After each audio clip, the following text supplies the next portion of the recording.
What's up, guys? It's the Vigorous Q&A yet again. I've been a little bit sick the entire week, so I didn't have a chance to record some videos, but I did prepare for the HCG deep dive. And what else did I do? Aromatase inhibitors, why they're not the devil. So I reviewed all scientific literature on men using aromatase inhibitors, keeping their serum estradiol levels between the middle to the top of the reference range, showing minimal adverse effects. But anyway, that video will be dropping probably next week. I first have to record it. And then slowly but steadily, the Anadrol deep dive is finally being closed off and prepared for. So give me some time to record all of that. This week I didn't record anything. I just played Tears of the Kingdom. Yeah, Legend of Zelda Tears of the Kingdom on the couch, chilling and kicking back, and going to the gym being super sore. So let's get into some updates real quick. The drug coaching survey is still looking for participants. The link is down below. I think they got about 35 surveys filled out, but they're looking for 50 to 100. So if you're a coach and you're giving drug advice, please go down below, fill it in, do me a solid, do Timothy Pietkowski a solid, and give us the data. The more data we have, the better this upcoming study will be. And well, that's about it for all the updates. Because again, I didn't do much this week. So let's get started with the questions.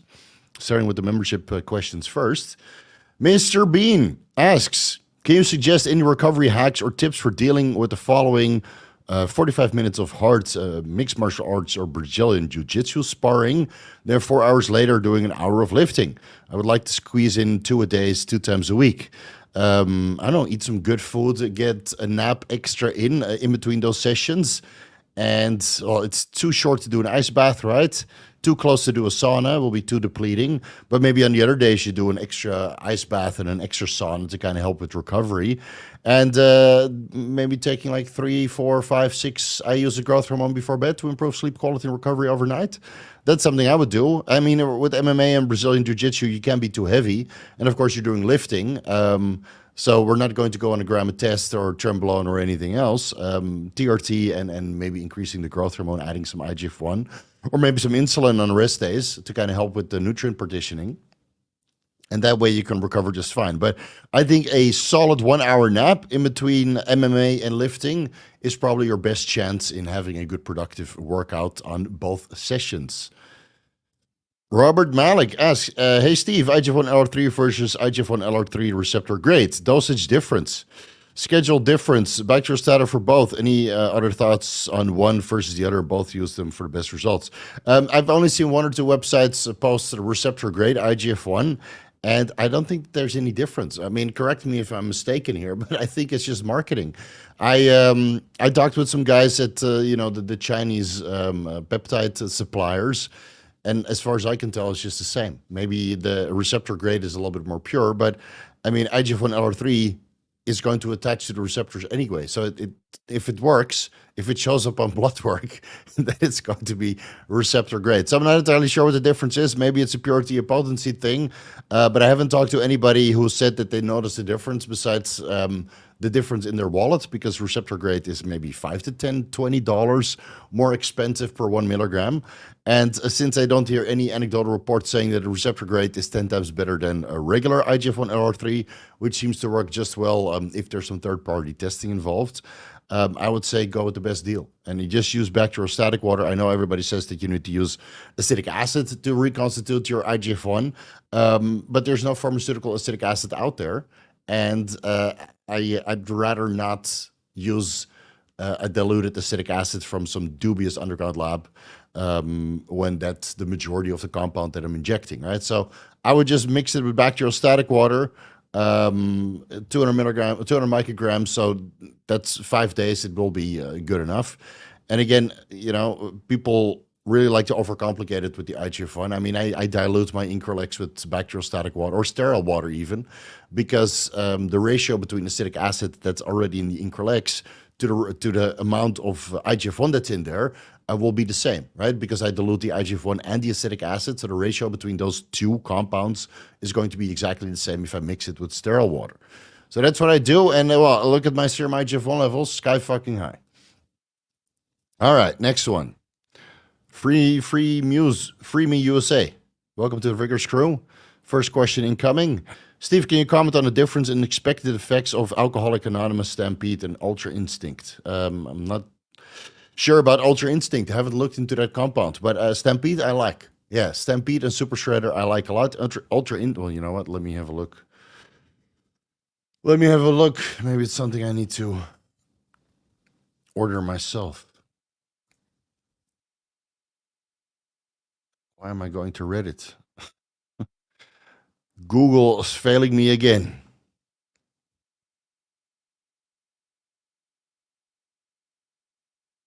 Versus verification process.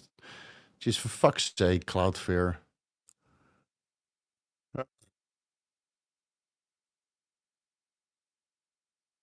Well, I can't get on Amino Asylum because this Cloudflare human verification seems to be buggy. So I don't know what the Ultra Instinct is. And I can't get there, unfortunately. I'll keep loading it in the background.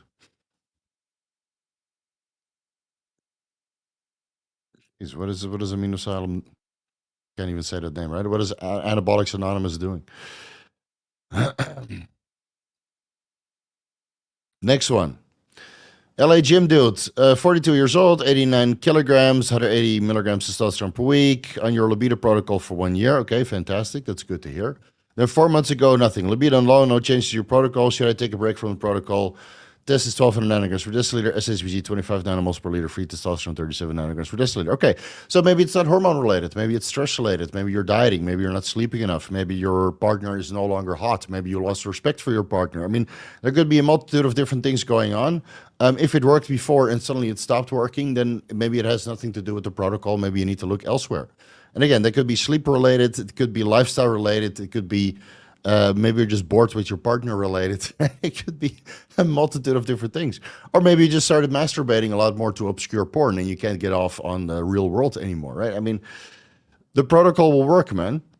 But you still need to look elsewhere to make sure that you're not deviating from the norm.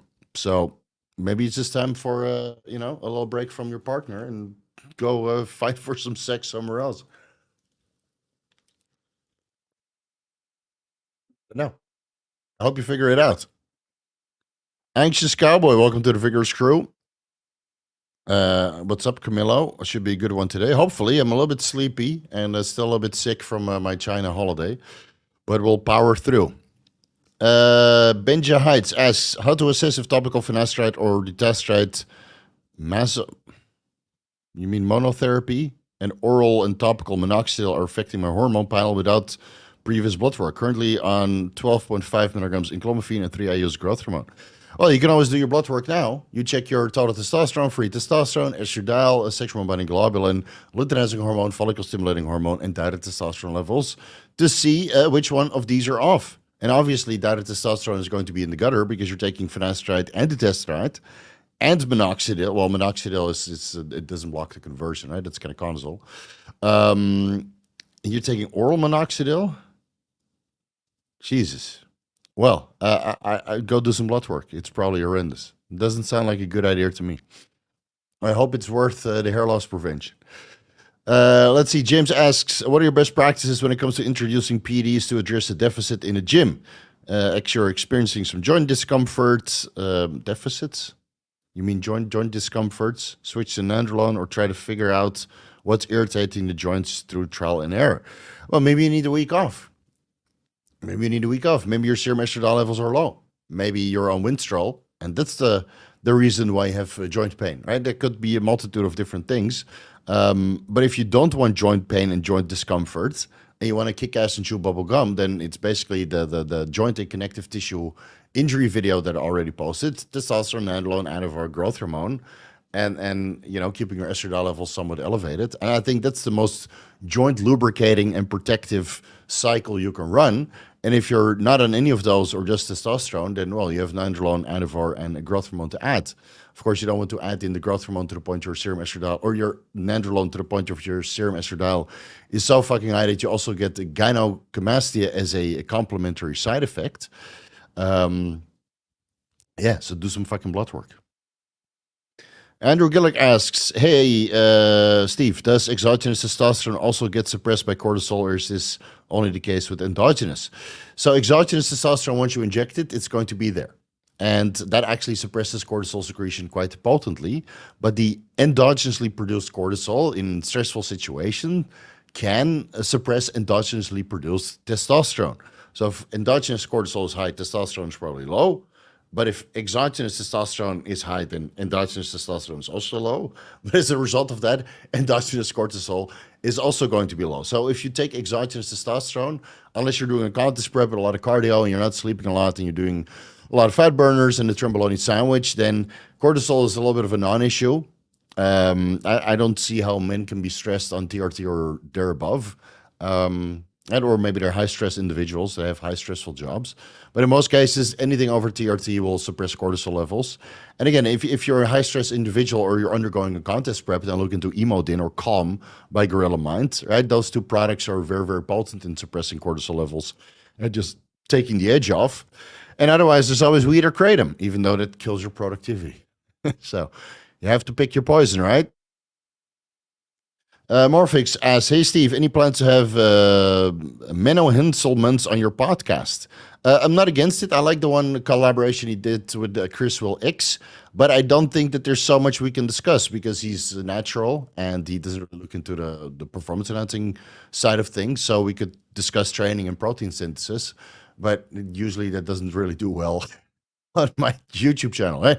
The podcast I had with Evans and the Pani, opening up about drugs, that does well. But discussing protein synthesis and training intensity, Menno Henselmans would be good on Peter Attia, something like that. Right? That will be a good podcast collaboration, like the other Dutch guy reviewing protein synthesis and doing those protein studies in with very expensive protein powders that were I think some of them were marked with radioisotoping, something like that. So they can see how the turnover is. So those would be good podcasts, but between me and Menno, I don't know. I don't think there's much overlap, but I'm not against it. Mr.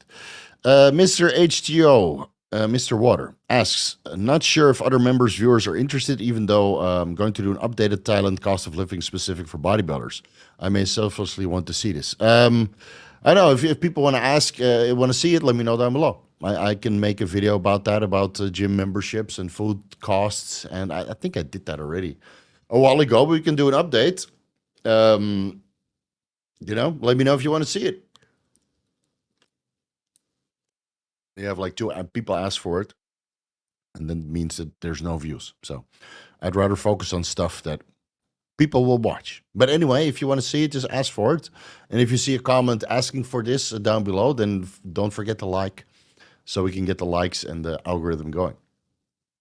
This is true. Ask, hey Steve, your thoughts on diuretics to mitigate the hand numbness caused by growth hormone? 5,000 milligrams taurine, 200 milligrams, 1,000 milligrams taurine with each meal, 200 milligrams magnesium from magnesium bisglycinate, glycinate, citrate, whatever you prefer, and then low sodium potassium salt with each meal. Right, so you get 5,000 milligrams of taurine, supplemental, 1,000 milligrams supplemental magnesium, and maybe an extra 2,000 milligrams of potassium. And then it's very likely that the hand numbness caused by the growth hormone is completely mitigated, which I also mentioned in the lower back pumps video. Let's see. I'll link it down below. 1 second.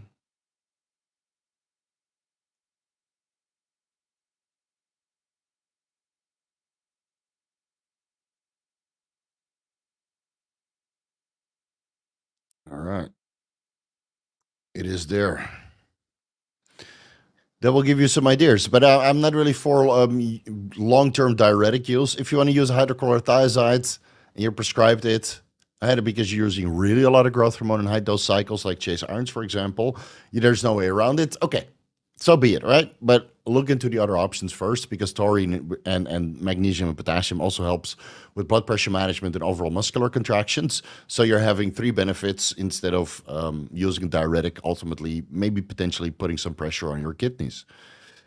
This is Drew also asks, hey Steve, your thoughts on pegylated MGF1? Does it have any benefits? Not that I've heard of any person in the fitness industry ever saying that pegylated MGF blew up their biceps or any other body parts, besides the ones that are also selling it.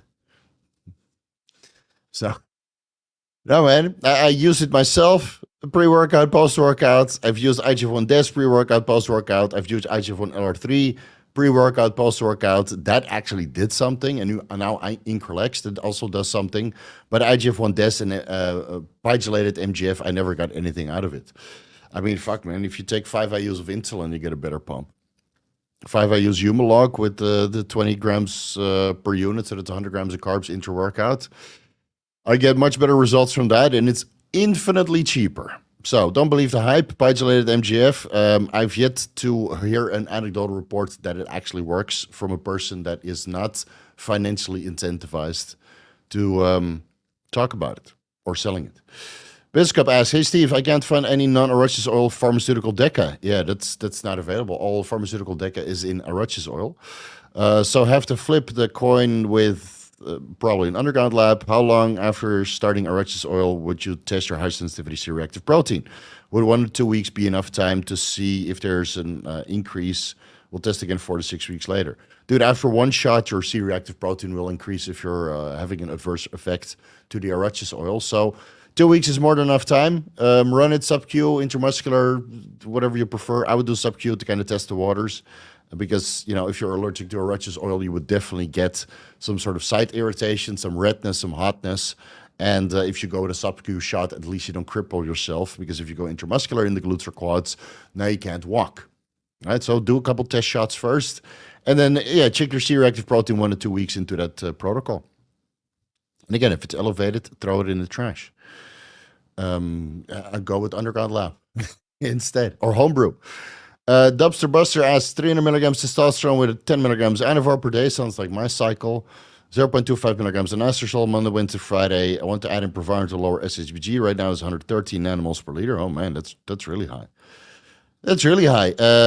Is that before the cycle or now during the cycle after being on testosterone and Anavar for that long? Because I would expect testosterone at 300 milligrams and 70 milligrams Anavar per week, that sexual hormone globulins should drop quite significantly. How much Proviron long-term, and should I lower anastrozole when adding the Proviron? Well, it would be good to get a baseline in your serum estradiol levels. You might be able to replace the anastrozole with 25 milligrams Proviron and bring your SHBG down. I would say that 25 milligrams Proviron is enough to offset the aromatization of testosterone into estradiol and bring your SHBG to favorable levels when it's this freaking high. And if you're doing a carnivore diet, that also explains it, right? You need a little bit of carbohydrates to bring that SHBG down. That's why I have fruit post-workout on my otherwise ketogenic diet. Otherwise, my SHBG will be sky high. Biscup also asks, in the past you mentioned a reference for, or preference for recombinant over purified HCG. What's the reasoning? Well, all your purified HCG out there now is fucking bunk. And who do we have to thank for that? The current administration of the United States. So, vote a little bit better next time. You have this year to prove yourself. And otherwise, if you guys fuck up again, then, well, I'm just going to take your dollars and not boost your economy. That's your own fucking fault. And I take plenty of dollars out of your economy. And then I'll sort my HCG in Turkey. Thank you very much. Recombinant is better because it's, well, recombinant, just like growth hormone, not extracted from the pituitary, getting all signs of adverse effects. Purified is just the horse shit right now. It's underdosed. I can't remember for the life of me, even pharmaceutical brands that are incredibly overpriced. Now we're talking about $100 to $120 per single vial, 5,000 IUs, that the potency is good. I just recommended an HCG monotherapy to a client of mine. He gets his HCG from the pharmacy. He has access to HCG through the gyms, right? The underground routes, and none of it is working. None of it. Beta HCG 0, luteinizing hormone in range. Thought testosterone didn't budge. He's going through 4 different brands already. So I told him, hey, Merck Ovitrol, get it. It's on the way right now. In 2 weeks, I hope to hear some good results. Can't find any research comparing this in men. No, it's recombinant is reasonably new. So wait for the scientific evidence to present itself. And getting a recombinant HCG is way harder than purified. Well, if you can get purified and it's working for you, go for it. all the research that I've done, all the people that I talked to say that Purified right now is just severely underdosed. And recombinant is not very difficult. If anything, it's easier to get than Purified. And it's like $30. It's like $25 for 6,500 IUs. So the money is not an issue. It's cheap as shit. Anxious Cowboy asks, hey, Steve, I think I heard you say Cialis deep dive that it has an interaction with fluvoxamine. Yeah, fluvoxamine is a cytochrome P453A4 enzyme inhibitor, and that are the enzymes that break down Cialis. So if you take 5 milligrams Cialis, it doesn't break down as fast, and the half-life is extended compared to not taking fluvoxamine, but that counts for anything that is metabolized through the CYP3A4 enzymes. Is there any negative side effects running them together? No, you just lower the dose accordingly. So instead of 5 milligrams Cialis daily, if that's what you're after, you take, I don't know, 4 milligrams. That's a 20% reduction. And I've combined both and had boners and pumps all day. So yeah, or at least boners when it mattered. So I don't think it's a terrible drug interaction. You just have to look into cytochrome P450 inhibition, and fluvoxamine is one of them. Thoughts on adding nicotinamide mononucleotide to testosterone cypionate, oxandrolone, growth hormone, bulk cycle? So many abbreviations. I think that's great. I'm running 175 milligrams nicotinamide mononucleotide with every meal, and I'm full of energy, full of life. Even though I did take the NAD plus out, maybe that's the reason why I got a little bit sick, and the sickness hit so hard. Maybe it's time to bring the NAD plus back in. But yeah, man, go for it. I'm doing basically testosterone, enanthate, primo, oxandrolone, growth hormone, and nicotinamide mononucleotide, all at moderate yet effective dosages. And my gains are great, albeit not as good as when I was on the Trimboloni sandwich, obviously. Mitch, evening, everybody. Good evening. Yeah, Uncle Daddy, Uncle Coach Daddy Steve is at it again. Let's get this. $20 for no reason. Yes. Shake it, baby. Fuck, man. I love Duke Nukem. Guys, can you do me a solid? I want to show you guys something. It is my birthday, right? I need your opinion. But this is only for the 40-year-olds among us. Oh, come on. It's my birthday in September. And Lego, yes, Lego, is shipping the great Deku tree from The Legend of Zelda, 2-in-1 set, for $300 on September the 1st. So I'm thinking about buying myself 2 sets so I can have the Breath of the Wild Deku tree and the Ocarina of Time Deku tree and all the minifigures. And so that's $600. I want to know if you guys think that's a good idea or a bad idea. And I'll see your questions soon. Let me continue with the super chats. Oh, wait a minute. Let me answer this one real quick. How would you use Cialis in peak week competition day? I would not use it because if you're dropping water, then your blood pressure might go too low. And if you lose blood pressure on stage, you might be veiny and you can increase your blood volume with sodium. But it's such a nuanced process. I've never recommended Cialis to anybody. I've recommended injectable adenosine monophosphate, obviously. But I have no idea how Cialis would work because adenosine monophosphate is just a temporary solution.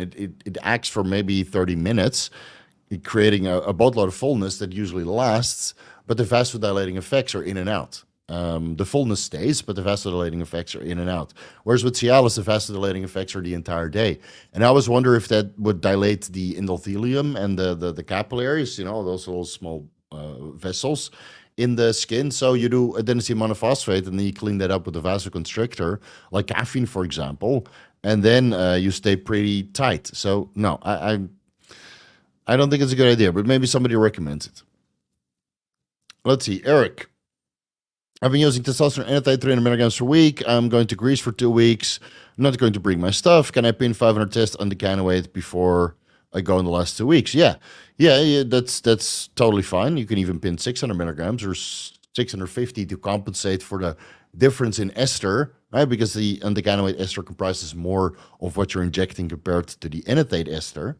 So maybe 650 to compensate, and then you need to bring some tablets, Arimidex or Romacin, just to make sure that you don't overly aromatize, because you're still going to absorb this quite readily. And in the first couple of days, first week, there's going to be a lot of aromatization. And when you go to Greece and you eat a lot of Greek food, which is nice and salty, when your serum estradiol levels are high, you're puffy as fuck. So all those beautiful Santorini pictures that you want to take are not going to happen. Right, so bring an aromatase inhibitor, and otherwise, I think in Greece it's over the counter, man. And they have Norma Hellas, for fuck's sake. So go to Greece, find your hotel, find the closest bodybuilder gym you can, and just as soon as you arrive, you go do a workout, you hit people up and say, hey, I'm new in town, hook me up with some shit. Right? Happens to me every single time I go to the gym. Right, yesterday also, I went to the gym, 9 o'clock in the evening. Some guy comes, hey, just landed in town. I know you have your YouTube channel. Where do I go? So I send him the Thailand starter kit, and then he knows exactly what to do. Right? Bodybuilders are the best guys, best trip advisors, I would say. What's considered obscure porn? Anything you can't get in real life. So if you can get gangbangs with anal and it's all women, the other members of the gangbang, you can get that, then it's not obscure because it represents what you can get. And if you're into midgets and you can get that in real life, then it's not obscure. But anything you watch that you were never able to get in real life, I would consider that obscure. Yeah. Of course, as long if you start strangling people without consent, then I don't know. I don't think that's a good idea. Those women will hold that against you, for sure. For somebody on a budget, what's your top 5-year over-the-counter health supplements? Also, Red rice versus citrus bergamot for high cholesterol. I like citrus bergamot over red rice because if you have high cholesterol, there's so many other methods to mitigate that. So, general multivitamin, fish oil, citrus bergamot, astragalus root extract, and Tetka. You got everything covered. So again, fish oil, general multivitamin, Tetka, citrus bergamot, and astragalus root extract. And you got your liver, your kidneys, your lipids, your overall health, and all your insulin sensitivity, your inflammatory markers, your blood clotting, your cholesterol levels. I mean, the fish oil is a multi-beneficial. Scroll down. Mr. Camilo planning to do some anecdotal bro science testing with Somalong. Any experience, or do you know anybody who has used it? That is the long-acting growth hormone, right? Somalong. How long is it Chinese? No, it's Somalong. Yeah, it's that's a joke, guys. How long is his name? Modified growth hormone. Let me see. Is this the one with the HCG bound to it? Well, Roman Fritz is coming on, and I think he had some experience. So Roman Fritz and Evan Santapani is confirmed, or at least Roman was confirmed to do it. I haven't talked to Evan yet, but I'm sure he's down. So we'll do that at one point. Oh, that's a nice package. That's what she said. I don't know. I don't know if this is the same as Ngenla.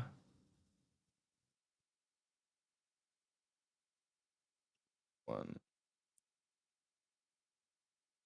Well, I don't have any experience with it, but I believe that Roman Fritz has used one of the long-acting growth hormones.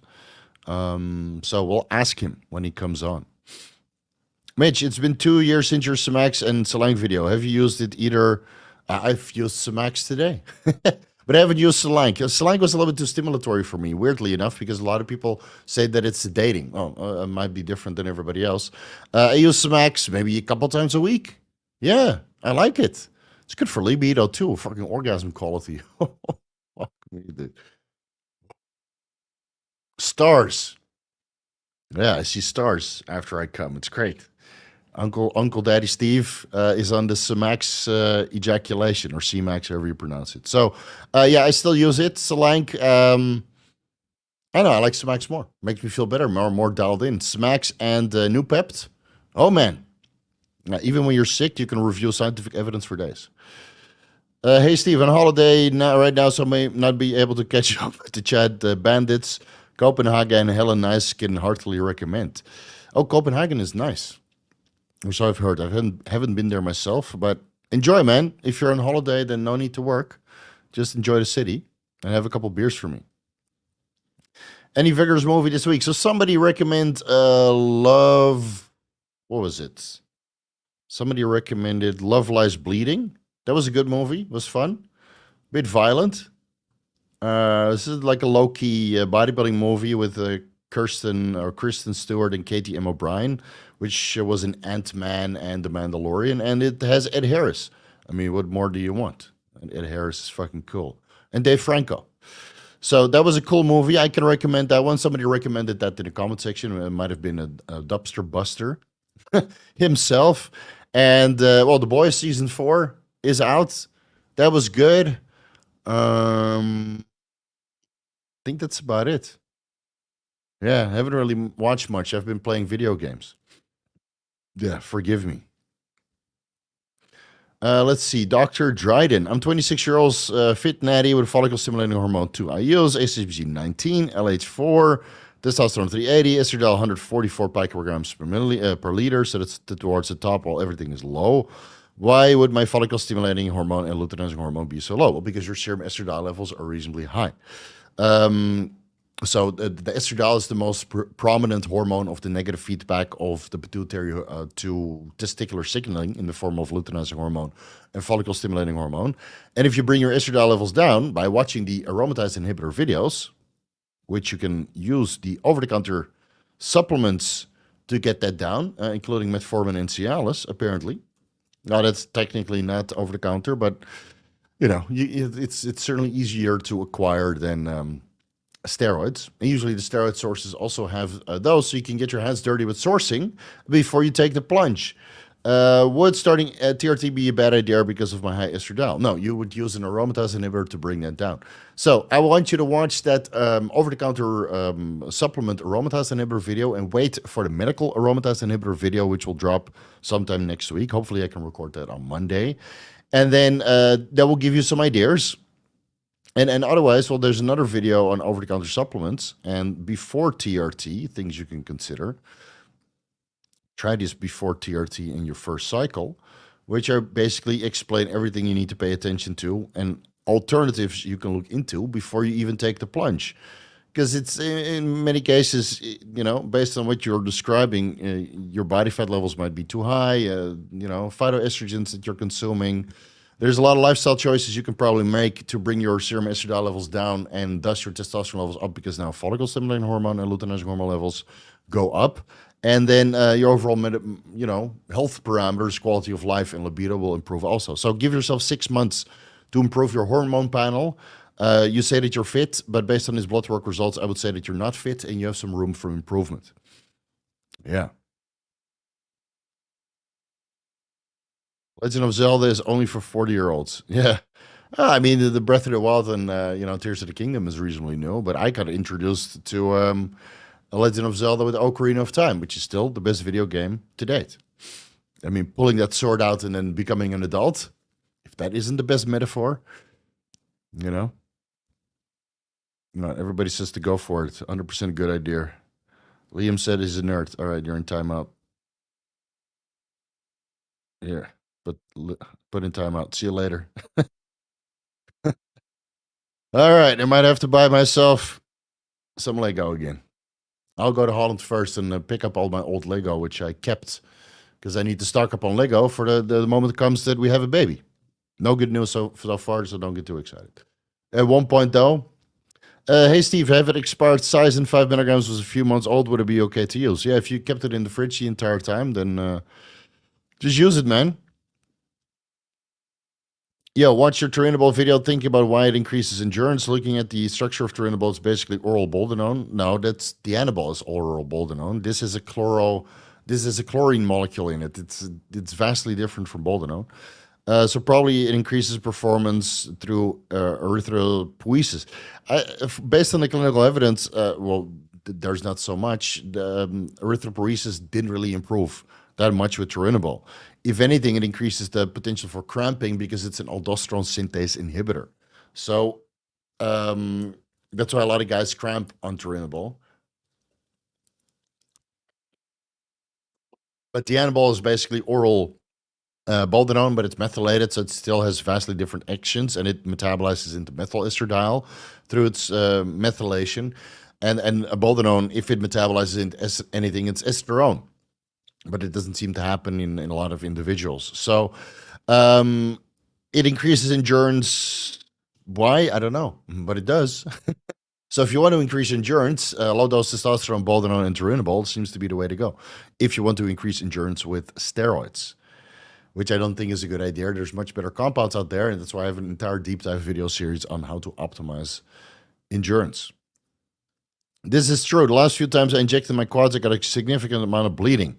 Does that negatively impact the gear I inject? No, because the bleeding is coming from the veins that are on the surface. Case in point, you see all these veins. If you go through these veins, then, well, it's all mirrored, right? If you go through these veins, that's where the blood is coming from. But the steroids are injected like deep inside the body. So whatever you inject is well, 1.5 inch below where the bleeding is coming from. And even if you use a sling pin, then it's what, 8 to 13 millimeters below where the bleeding is coming from. So look into your quads more carefully and then circumnavigate the veins. And sometimes, yeah, you hit a blood vessel. So not the end of the world. Hey, Steve, Aberrant testosterone says only for deep intramuscular injections. Shallow intramuscular in the delts or quads not advisable then. No, so they have a particular protocol that they need to follow to put on, pharmaceutical compounds. They always say for deep intramuscular injection. But, us bodybuilders like to reinvent the wheel. So if you want to do shallow IM in the quads or delts or go sub-Q, then go for it. I mean, I do everything sub-Q besides my IGF-1 and growth hormone. But all the steroids, they go sub-Q, man. Much better that way. A little bit behind on the life. I'm 40, get the Lego sets for the win. Yeah, I thought so. I'm off the trend, so I feel like shopping online. I've been shopping online too much. It's a trend, man. Thank God I'm off of it now. Thank God. I'm using 200 milligrams testosterone per week, cypionate ester, primo, 200 milligrams a week, 20 milligrams Anavar per day. If blood test looks good, would you change anything? I feel good and have good results. No, man, keep going. Keep going until the results are no longer good. You do blood work again. If your markers are still good, you go to 300 test, 300 primo, and then 25 milligrams Anavar per day. Or maybe add some growth hormone. Progress it upwards, just like I mentioned in the step-by-step cycle design, which I will link down below. It's like mandatory viewing for anybody that's into this lifestyle. Linked down below. Let's see. What video games do you play? Are you a PC master? PC master race. I used to play a lot of games on the PC, but I don't want to keep investing into a PC. I want to play that new Doom game though, but I know it's too fast paced for me. I'm gonna be honest. I tried to play the Doom when it came out in 2016, right? And then I tried Doom Eternal again. It's just too fast paced for me, man. So Doom: The Dark Ages. I'll get the soundtrack and I'll watch some play by plays. And that's about it. But I play Legend of Zelda, and when the new Skyrim comes out, I'll play that. But well, Skyrim or the follow-up to Skyrim, or Elder Scrolls, what is it, 6, 7, 2030, maybe. And then, of course, it will be riddled with bugs, which is half the fun. Yeah. Logan Manter, good day. Yes. I hope you guys are having a great Saturday. Oh, Vigorous one, please let me know dosing timing and diet protocols for running imoxapine and mildronate, assuming low fat. But how low are we talking? So with mildronate, I think like 50 grams of fat per day is usually a good thing to aim for. Like, let's say 0.5 gram per kilo of body weight. And What was it? I think it's up to 1,000 milligrams mildronate and maybe 250 to 500 milligrams amoxapine, but that's multiple times per day. Honestly, I can't fucking remember, dude. Fucking remember, dude. I rarely discuss these things during consultations, and after that endurance deep dive, it kind of just falls out of my head as I'm preparing for other content. So please watch the endurance deep dive videos because there I explain everything. I can't really remember off the top of my head. Pematil is also 1,000. It's all around 1,000, I think. I started them both last week. So max in the morning and fasted cardio selects in the evening. Selects is very calming for me. Is there a maximum length I can run them or days on, days off? No, I think a month on is good, and then you take a month off. But I know guys that ran it for like months in duration, and after a while they feel a little bit wired, just constantly. So I would just run it for a while. I use it sporadically, maybe 2 or 3 times a week. Right, I mean, there's a nootropic for every little purpose. So I have particular nootropic combinations that I prefer. So I take maybe some Max, what is it called? Nupept, and then uridine 5-monophosphate, and a little bit of taurine, and a little bit of alpha GPC. That is a good combination for me. And then a saffron extract and modafinil and L-theanine to kind of take the edge off because modafinil is quite stimulating for me. Or I take a respawn, which I usually take before every time I do the Vigorous Q&A to put me in a good mood so I can deal with all these repetitive, no, they're not all repetitive, but yeah, there's a lot of repetitive questions.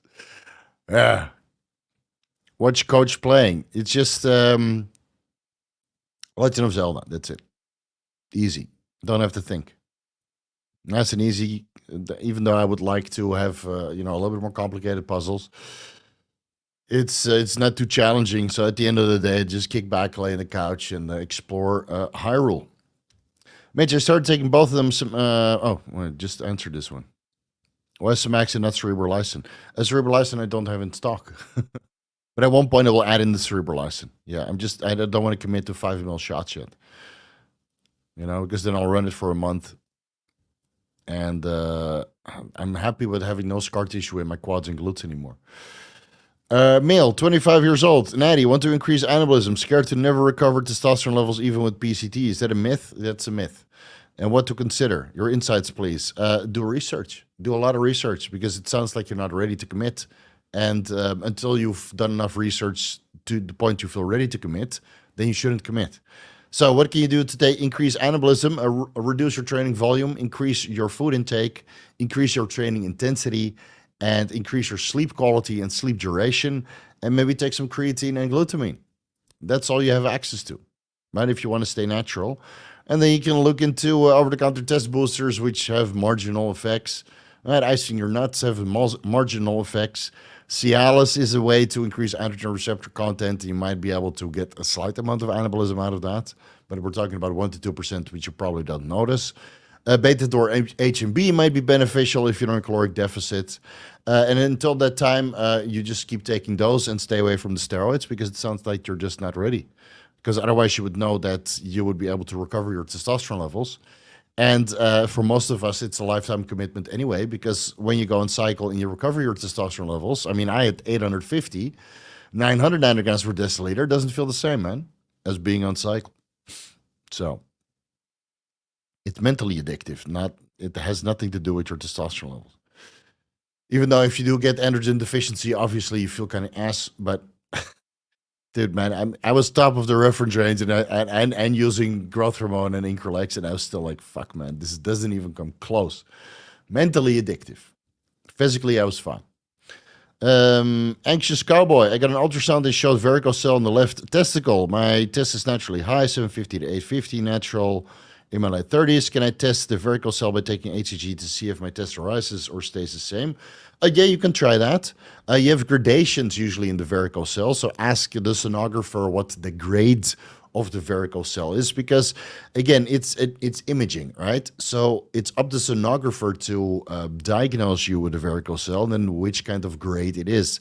And if you have severe varicocele or varicocele, however you pronounce it, then obviously you would have some necrotic tissue in that testicle or be severely atrophied. Your testosterone levels would be super low and your fertility parameters would be shot because there's no blood flowing to that testicle and it's basically dying. So I don't think that the grading of your varicocele is too bad. Well, yeah, you can take HCG, man. 250 IUs 3 times a week for 2 weeks.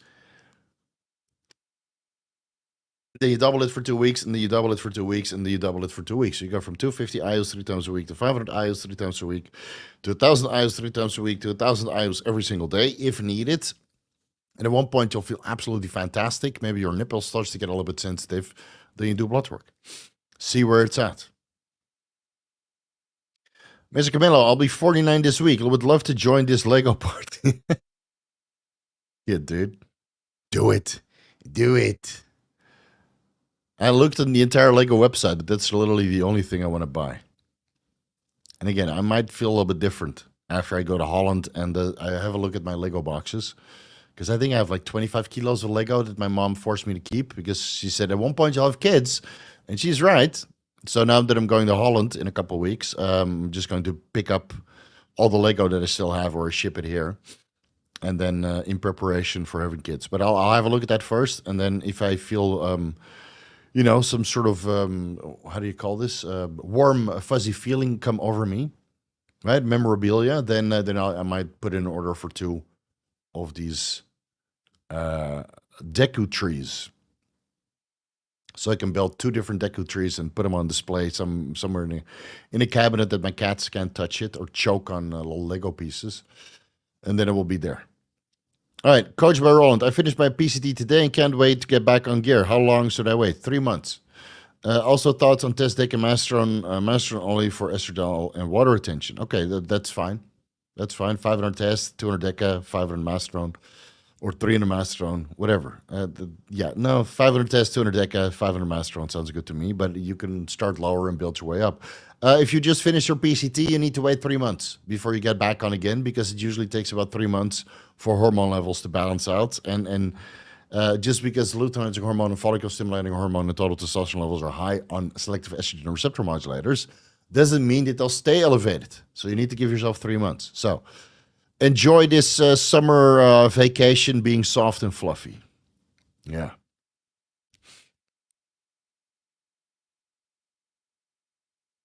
Oh, Hamid Abdel Latif. Steve, how many weeks should I run Arimidex to lower my estradiol from 80 picograms per milliliter to 40? My dose is 0.5 milligrams every other day. I think 4 weeks is enough. I think 4 weeks is enough, but it depends on how much testosterone or aromatizable compounds you're taking. Because if you're taking 2 grams a test, you might be needing a little bit more, right? And how your body fat levels are. So run this for 2 weeks and see how far it come down. And then run it for 2 more weeks. See how far it came down, right? You just have to go with blood work because it's very hard to kind of determine. Based on the scientific literature, 1 milligram Arimidex drops serum estradiol levels in men between, and I don't have my notes, but I think it was between 20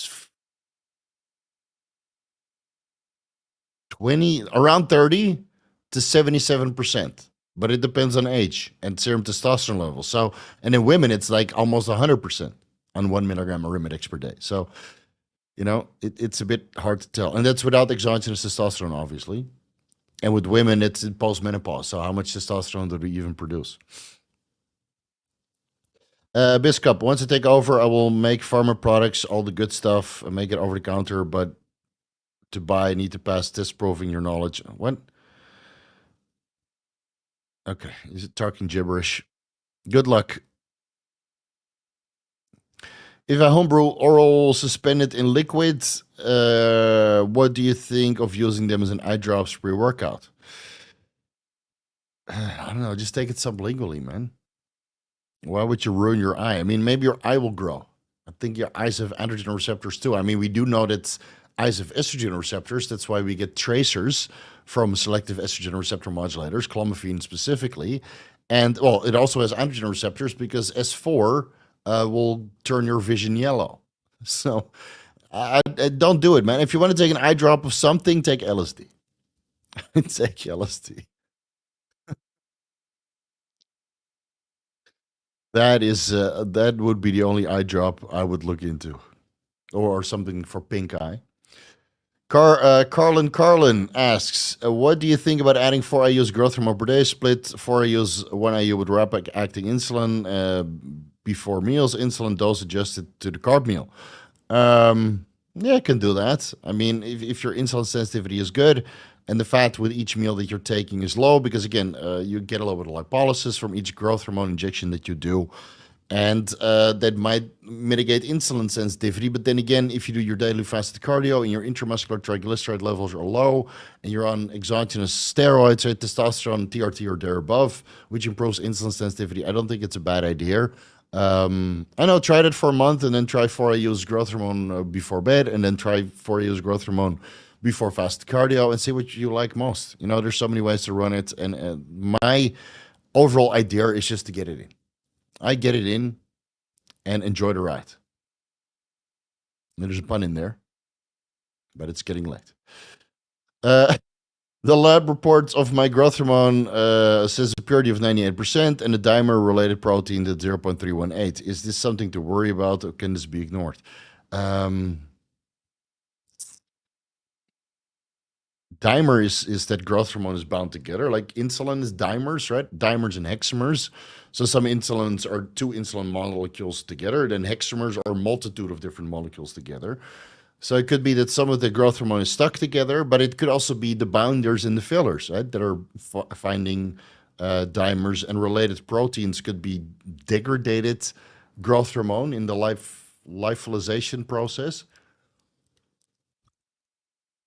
which they might form dimers and break down in related proteins in the body as well, right, in the form of metabolism. So I don't think it's something to worry about. And otherwise, do a couple of shots of sub-Q and see how you respond.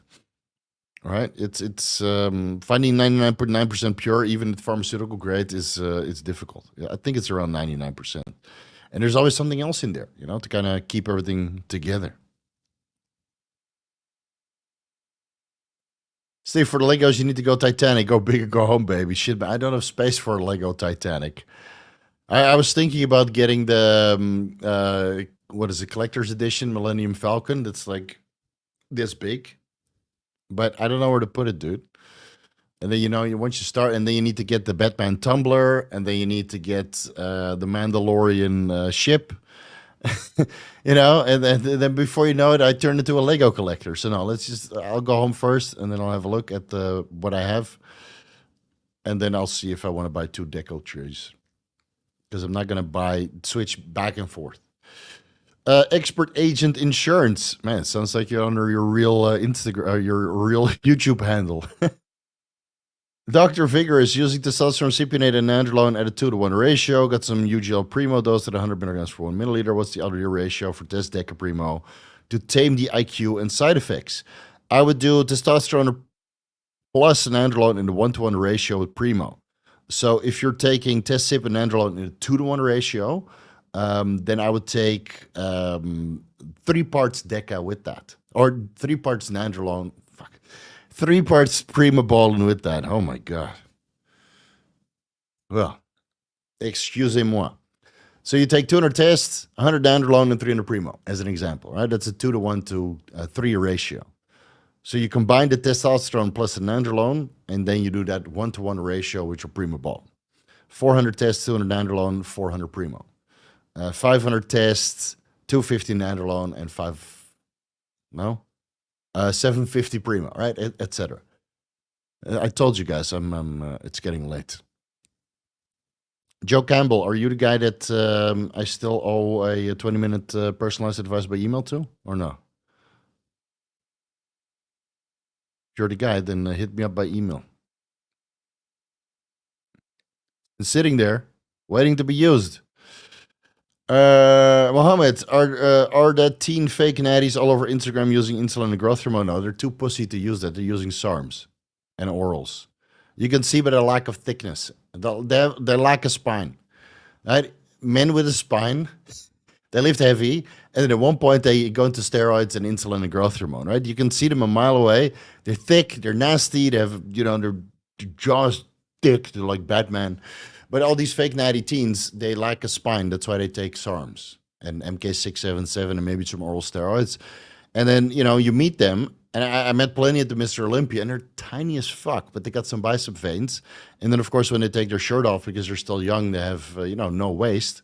And it's very appealing. So they have like a boatload of followers that are all after that similar physique. And then they lie through their fucking teeth that they're natural, which they're not. By the time you reach growth hormone and insulin, dude, you see me in real life. I'm thicker than a Snicker, dude. Even though I'm only 225 pounds, I'm still thick. And I use plenty of growth hormone and insulin in my days. When I said I was natural, I was truly natural. Nicholas LeBaron. Hey, Steve. Big fan, long-time viewer. I'm able to stay healthy thanks to the knowledge you provide. All right, that's good to hear. My birthday is tomorrow. Happy birthday in advance. Everybody wish Nicholas LeBaron a happy birthday tomorrow. It would mean so much to me if you wish me happy birthday. Well, there you go, you fucking asshole. Happy birthday. Everybody wish Nicholas a happy birthday. He paid $10 for it, so make it happen. Here, Octavian already jumped the gun. Happy birthday, Nick. May you live a long and healthy cycle. Yeah, live long and prosper, you fucking piece of shit. What was that Home Alone quote? A happy Merry Christmas and a Happy New Year, you filthy animals. That was the one, right? Well, I wish you a happy birthday, you filthy animal, too. Mitch, I want the neurological benefits straight. Okay, well, you guys figure it out. Oh, no, this is a different Joe Campbell. All right. Well, Joe, if you're watching, send me that email. Ultra Instinct, 4 grams choline, 4 grams carnosine, 800 milligrams ATP, 100 milligrams AMP stamp. Holy shit. That looks pretty cool. I would not be able to do a whole cc of that. It is probably per 30 milliliter vial, right? 40 milligrams ATP, 40 milligrams AMP. Carnitine, 40 milligrams ATP, 40 milligrams, and AMP, 5 milligrams. All right, so I'll have to look into that. I might order some. It's unfortunate, man. Every time you mentioned Anabolics Anonymous, you get your channel deleted. So it sucks. Oh, and Derek is turning 35 tomorrow. Also, happy birthday, Derek. But nobody in the chat gets to wish you a happy birthday because you didn't donate for it. Anyway, I wish Derek a happy birthday too, guys. And Nicholas. I mean, $10. See, this is how you give yourself a birthday present. Just like I'm going to do. But my birthday present will be $600. Shit. Should give my wife a raise so she can buy a better birthday present. So, why is my salary $1,000 more so then you can buy me something nice? But only in September, baby. Andrew Garcia, I don't think I've heard your thoughts on using finasteride for DHT management. Yeah, because I'm not for it. I'm not fucking for finasteride. Dude, I don't mind taking all you guys' money for libido consultations, but every single week I have post-finasteride syndrome consultations, and I'm not the only one. There's so many guys in our space who have post-finasteride syndrome consultations. So I don't want to talk about finasteride. I don't want to recommend finasteride. I think it's a horrible compound. And if you want to manage your hair, then look into topical solutions, right? Ketoconazole plus Dutasteride or Minoxidil plus Dutasteride, but not oral finasteride. And there is this token outlier out there that can run 1 milligram finasteride per day and not have any sexual dysfunction. But for the amount of guys that I talk to, over in my conscious mind, I cannot for the life of me recommend finasteride to anybody. So, plus, I don't know how insecure you need to be for you to want to preserve your hair with the risk of killing your dick. I mean, if it gives you some more confidence to have better hair, but now you can't use your dick and put it to work when your confidence is increased, then what's the fucking point? So, no. You will not find any finasteride content on my YouTube channel unless it's the post-finasteride video, which I'll link down below. Go watch that video, man. You'll convince yourself not to take it.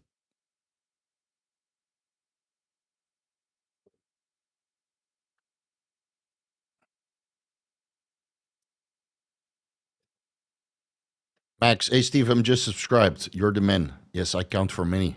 My serum testosterone levels count for 2 men. Welcome to the Vigorous crew, bro. Here, shave your head, be a man. It's not the end of the world. Yeah, I just read that out loud. All right, we're at the end of the chat. Good. Now we can answer fun questions.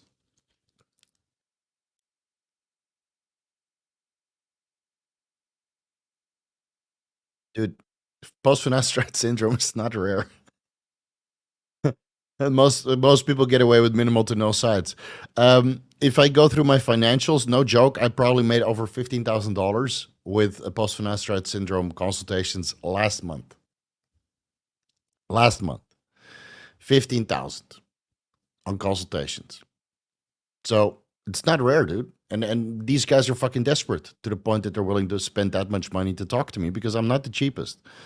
All right, there's so many other guys that are way cheaper, but because of my post-finasteride syndrome video, I'm able to help them, and the large majority of them are able to resolve their condition in 2 to 3 months. So it's not rare, and it's not to be taken lightly. So, but then again, you know, if you want to use it and risk killing your dick, then you go for it, man, or your cognition. I mean, allopregnanolone is also pretty important. So. Any collabs or projects with Derek lined up in the near future? Not that I'm aware of. No, but if Derek ever comes out of the sauna and is done playing video games, then I'm always ready for a Super Physiological Man podcast. But I think Derek is just too busy, or maybe not interested. I don't know. I don't know. I think Derek is just taking another course, man, and he's not posting so many videos. He's doing podcasts, and he's very busy with his. You know, multiple business ventures, and yeah, that's fine. That's fine. I mean, he did two videos per day for like 2 years straight. You know, so and at one point I'll go. I mean, as you see from this week, I just had one video, and that's ultimately the goal: one video a week. But for now, we're still going to crank out all the content because there's so much more videos to make. There will be a anabolic roundtable at the end of the month. We'll record the next one next week, Wednesday. And then I'll probably, depending on how much scientific evidence we discuss, I'll have to do a week on the overlays. So we'll drop sometimes the week after. So let's say in 2 weeks, first week of June, you'll have a fresh anabolic roundtable with myself, Kurt Havens, and Dr. Dean St. Mart. And I think that's on par with the Super Physiological Man podcast. Albeit a little bit more bodybuilding orientated. Right? The Super Physiological Man was a little bit for everything, and this is a lot of bodybuilding stuff. But you know, that's still my passion. Let's see, Matthew Gregg, experiencing chest pain, low libido on 200 tests, 200 mastron, 500 hCG 3 times a week, and 25 milligrams per day per gallon. Any suggestions? If you have chest pain, maybe consult that with a doctor. Right? Chest pain could be a multitude of different things. Is it angina? Is it cramping? Is it acid reflux that you're mistaking from chest pain? So please assess the severity. Don't ask that online, but go to the medical professionals. Right? And if you're already taking ubiquinol and taurine and electrolytes and you know everything that supports heart function, and you still have chest pain and your blood pressure is in range, go to the ER, man.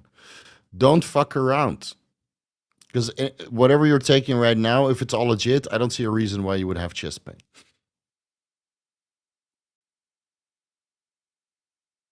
Upster Buster, I do 1 milligram finasteride per day. How do I know if I have post-finasteride syndrome?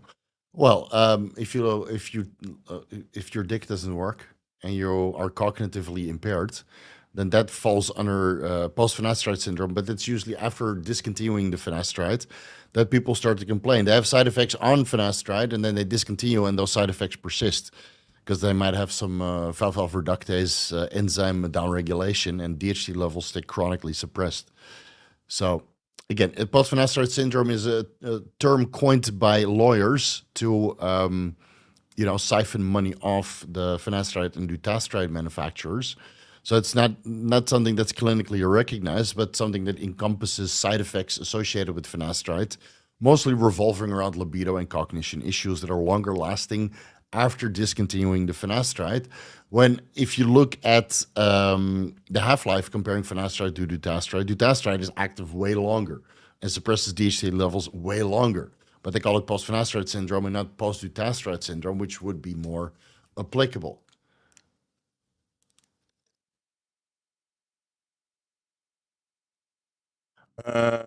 When new Anadrol video, when it's done. When it's done. I'm still scripting. So, and again, when I do these videos, I want it to be good. Since there's 3,000 studies, be patient. Derek, appreciate the birthday well wishes. Have a good one, Kings. All right. Happy birthday, dude. We're going to put that into the Deku Tree Lego fund. Steve, one question. I saw a video on Anadrol for Superdrol, but it didn't get. Could they be used as a pre-workout as needed? Yes, you can. Weaker body parts, etc. Must they be used continuously for 40 more weeks? No, so Superdrol is like a 2-week love affair. Anadrol is a 4-week love affair, but you can extend it if you take it maybe once or twice per week. Still, with Superdrol, man, even I take it like 30 milligrams sublingually, maybe twice a week. And then after 4 weeks, I still felt fucking off. So I might throw in some Anadrol before leg day next week, though. Yeah, 50 milligrams sublingually. Oh, man. Bring on the pumps. But that's about it. Again, I'm 225. I'm just trying to recomp. I don't need to be any bigger, so I don't do any crazy pre-workout protocols anymore. But if you want to try it, go for it. Right? I mean, what more do you want, dude? Look how hard this is. Look how dense. Look at this. 150 test, 125 primo, and 70 Anavar per week. Of course, it's all steroids that I accumulated when I was sauced to the gills. Look at this chest. What the fuck? Look at this. Look at that. Illustrations. Anadrol pure. Get out of here. I don't need that shit anymore. I built all the muscle that I need. But yeah, if you're still trying to build muscle, then yeah, man, go for it. You considering doing a full trend blast cycle? No, man. 25 milligrams trend per week was more than enough for me. It's and I talked with Paul Burnett extensively, right, when he was running Tren, and he couldn't deal with it. And I recommended maybe you just try 25 milligrams, and then after a couple of days, he's like, "Fuck this shit," and threw it in the trash. I'm just getting too old for this stuff, you know. So I might, you know, what I'm doing is I'm just trying to get lean for the time I go to Dubai and Holland, right? And then I might throw in a little bit of Tren before the Olympia, right? Why the fuck not? Right, everybody's doing their Olympia Expo cycle, so I might as well join in. So we're talking, well, when is the Olympia? October, right? We're in June now. Mid-July, I'm out. 2-week holiday. Has anybody here been to Disneyland Paris recently? Because I was looking at the rides. Like, if I'm going to Holland, I'm close to Disneyland Paris. And I haven't been there since I was like 13, 14 when it opened. But I looked at the rides. It doesn't seem too exciting, especially after having been to Disneyland and Disney World in the United States. But feel free to change my mind. Otherwise, I might extend my holiday for like 3 days, fly into Paris, and then do the Disneyland thing, and then fly out. Anyway, so Mr. Olympia is what, 7 October, so might do like 1, 2, 3, 4, 5. Last week of August, 1, 2, 3, 4, 5, 6. Well, first week of September. I don't want to run trend while I'm in the United States and I can't fucking breathe. Well, let's see. I did mutate very, very favorably, though, so let's see what I look like 6 weeks out for the Mr. Olympia Expo. Because Chase Irons is going to run 5 grams of gear by that time, and I can't make him dwarf me again, like last year. He can dwarf me, but not as bad as last year. Maybe fucking man, maybe I'll get up to 240. Do like the Rich Piana insulin stack for 3 days with injectable Anadrol. Fucking blow up. I should do that when I arrive, not before I go. Then I have to suffer through economy. when I'm like 240. Oh, man.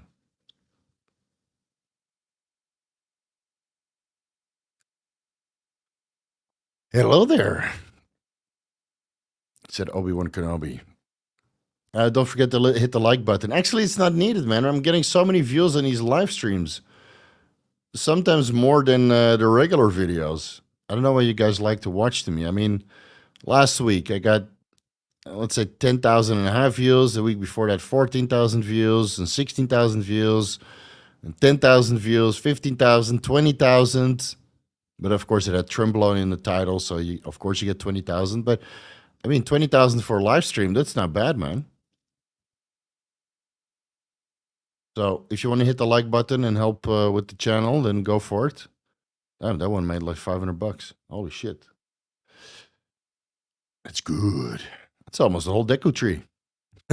Or almost two whole Deku trees. Let's see. So if you want to like, go for it. But it's no longer mandatory. That's why I stopped mentioning it at the beginning of the video. Like, leave a comment for the algorithm, and subscribe if you're new here. You don't do that shit anymore. Will there be some training vlogs? Yeah, I try to record training, and then, I know, I'm at a point where I just want to go to the gym and enjoy my workout and not have any distractions like I do the rest of the day. People needing shit from me. So, I know, I just want to go to the gym and have fun. And I know if I go to the gym and the camera's on me, and the last time I posted, I don't even know why, because I only show like 3 or 4 reps. Like I went to BPC. Yeah, that's the name of a gym. It's not Body Protection Compound, but it's Ben's physique gym or something. So, oh, so you start training super hard again, right? And I don't need to. I was almost full stack. I know when the camera's on me that I need to train extra hard, but I shouldn't be doing that because I should be focusing on scientific research and making videos. So I don't know, man. Maybe one day.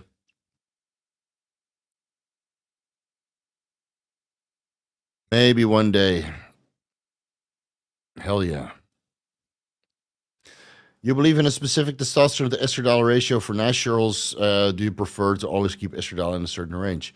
Well, if you're natural, then testosterone and estradiol is going to be in the reference range, right? Unless you're morbidly obese and then you convert all your testosterone to estradiol and you're over 45 picograms per milliliter, while your testosterone is like 200 nanograms per deciliter. That's kind of brutal. But I believe in keeping both at the top of the reference range if possible. And otherwise, aromacin or Cialis and metformin might be able to raise your testosterone and lower your estradiol levels. All right. Are you on bupropion? No, I'm on fluvoxamine and Respawn. Let's see what's next. Thoughts on injectable D-ball? On 300 milligrams testosterone, just did a workout with 10 milligrams injectable D-ball, 10 milligrams Cialis, craziest pump I've ever had, but not really strength gains from me. I'll just keep using it. Eventually, the strength gains will come there. Injectable D-ball, some people like it, some people don't like it. The problem is I never got to experience it. I've had some injectable Anadrol, but that was in Guaiacol. That was over a decade ago. Of course, I stupidly used it before I knew about the synthetic carrier oils being so toxic for the body. So if you can get injectable D-ball on MCT oil or injectable Anadrol on MCT oil and you don't have terrible post-injection pain, go for it. Go for it, man. I mean, 10 milligrams injectable D-ball doesn't aromatize that much. It's 70 milligrams per week if you take it every day, or 50 milligrams a week if you only take it on workout days and you work out 5 times a week. Yeah, and the pump is highly enjoyable. Same as Anabolics Anonymous Stampede. You know, maybe inject that also. And then your pump will be so crazy that you can't even feel it. You can't feel your biceps after 2 sets. Is Anavar hard on the prostate? I don't know because it hasn't been investigated, or I can't remember seeing any scientific evidence investigating the effects of oxandrolone on the prostate. So you can't say. Can't say. Can't remember seeing any of that. Let me do a quick PubMed search for you. Oxandrolone prostate.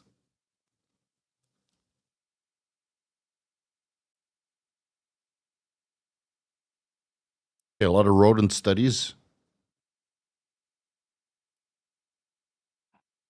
Was the androgenic rating oxandrolone?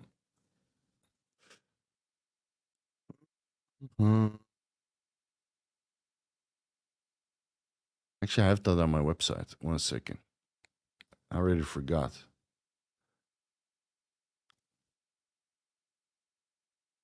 Of course, my website also loads slow because WordPress is just every new version gets slower and slower. Where is it? Steroids.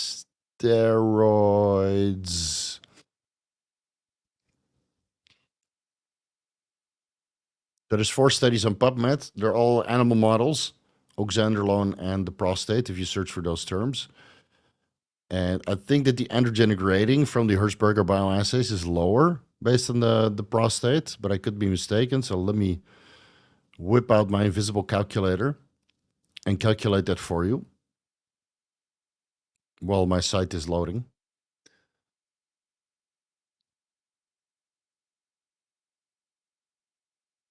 Damn, it's so slow.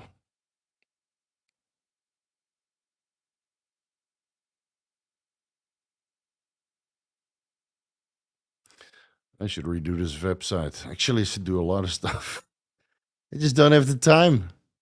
All right, the oxandrolone. So the androgenic rating is 24. So it's let's say 4 times less androgenic than testosterone, or at least if the reference standard was testosterone, and 3 to 6 times as anabolic. So take from that what you will.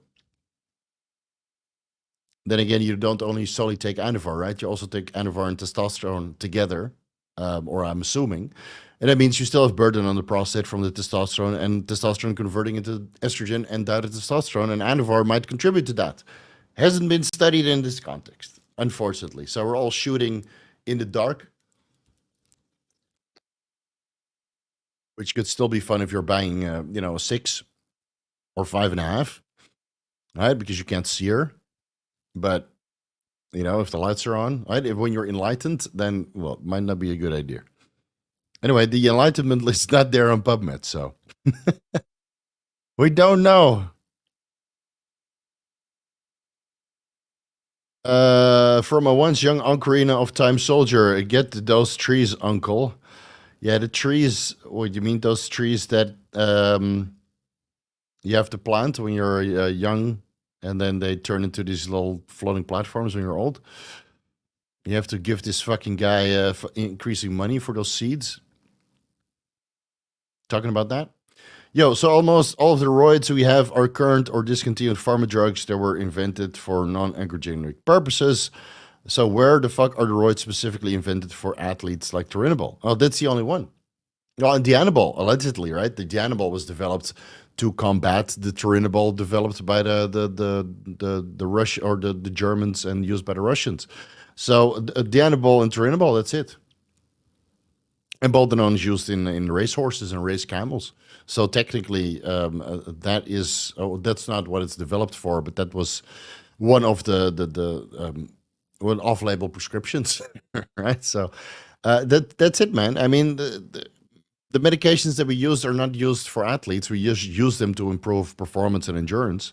But all the drugs that we use are medications to resolve medical conditions, whether that's DADA, right? ATP synthase, or what is it called? It improves ATP recycling in the case of malaria and liver complications, and methylene blue, also malaria, and EPO, right? Severe anemia. So all these drugs were developed for severe medical conditions. And then if you're healthy and you are an athlete, then you can use them to boost your performance. So get a couple million together and fund it. Well, if you have a new compound that is very healthy and can be used by athletes, I don't mind promoting it here on the YouTube channel. I don't mind.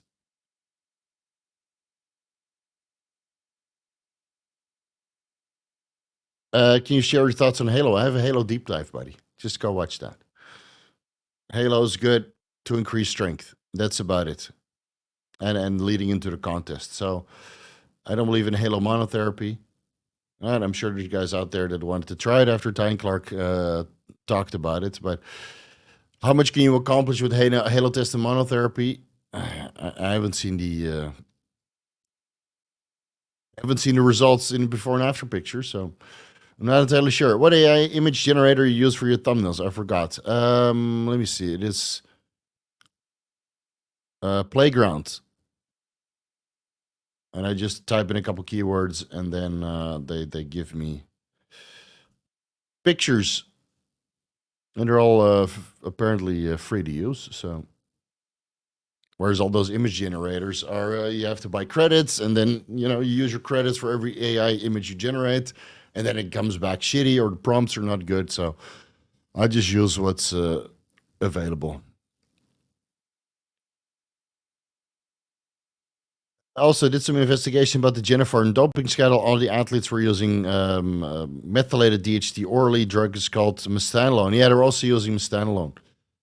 Yeah, but that's not really available. I think Mestanolone is a metabolite of Anadrol, and I'll get to that when I get to the Anadrol video. But first, I got to get over the Nandrolone video. Man, what a roadblock that was. Well, you guys wanted to see it first, so takes time. Pope Daddy, 41 years old, 205 pounds, second cycle, 300 tests, 200 trend, 200 masteron, 50 milligrams. Oh, so that's every 3 days. All right, so that's what, 700 tests, 500 trend, 500 masteron, give or take. 50 milligrams Anavar daily on the second cycle. That's pretty hefty, dude. Any reason I can't add in Primo? No, you can add it in. I mean, you're already on a fuckload for your second cycle. So why the fuck not add some more Primobolan in? I hope you do your blood work. I'm 40. I'm almost 41, and I weigh 225 pounds. And at this point, I cannot even think about running a cycle like that. But to each their own. Please do your blood work.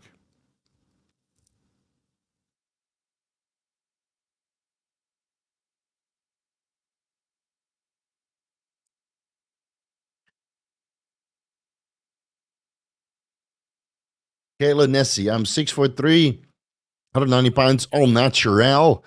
Big steroid head at the gym keeps trying to bully me. He's at 5'10", 250 pounds. He's on train other PD, so they just fight him. For what? Why is he bullying you? You know, just to pull him aside and say, "Dude, what are you talking about?" You know, don't need to fight right away. Just go talk it out like men. And then if that leads to nothing, then beat his fucking ass. He'll gas out if he's on train. So, we'll keep it civil first. Right? And if you're a man, you don't really have to bother with other men. I mean, I got guys in the gym that are just acting like cunts also. Just ignore it. I don't give a shit, man. So, I don't know. Resolve it. Resolve it like men do.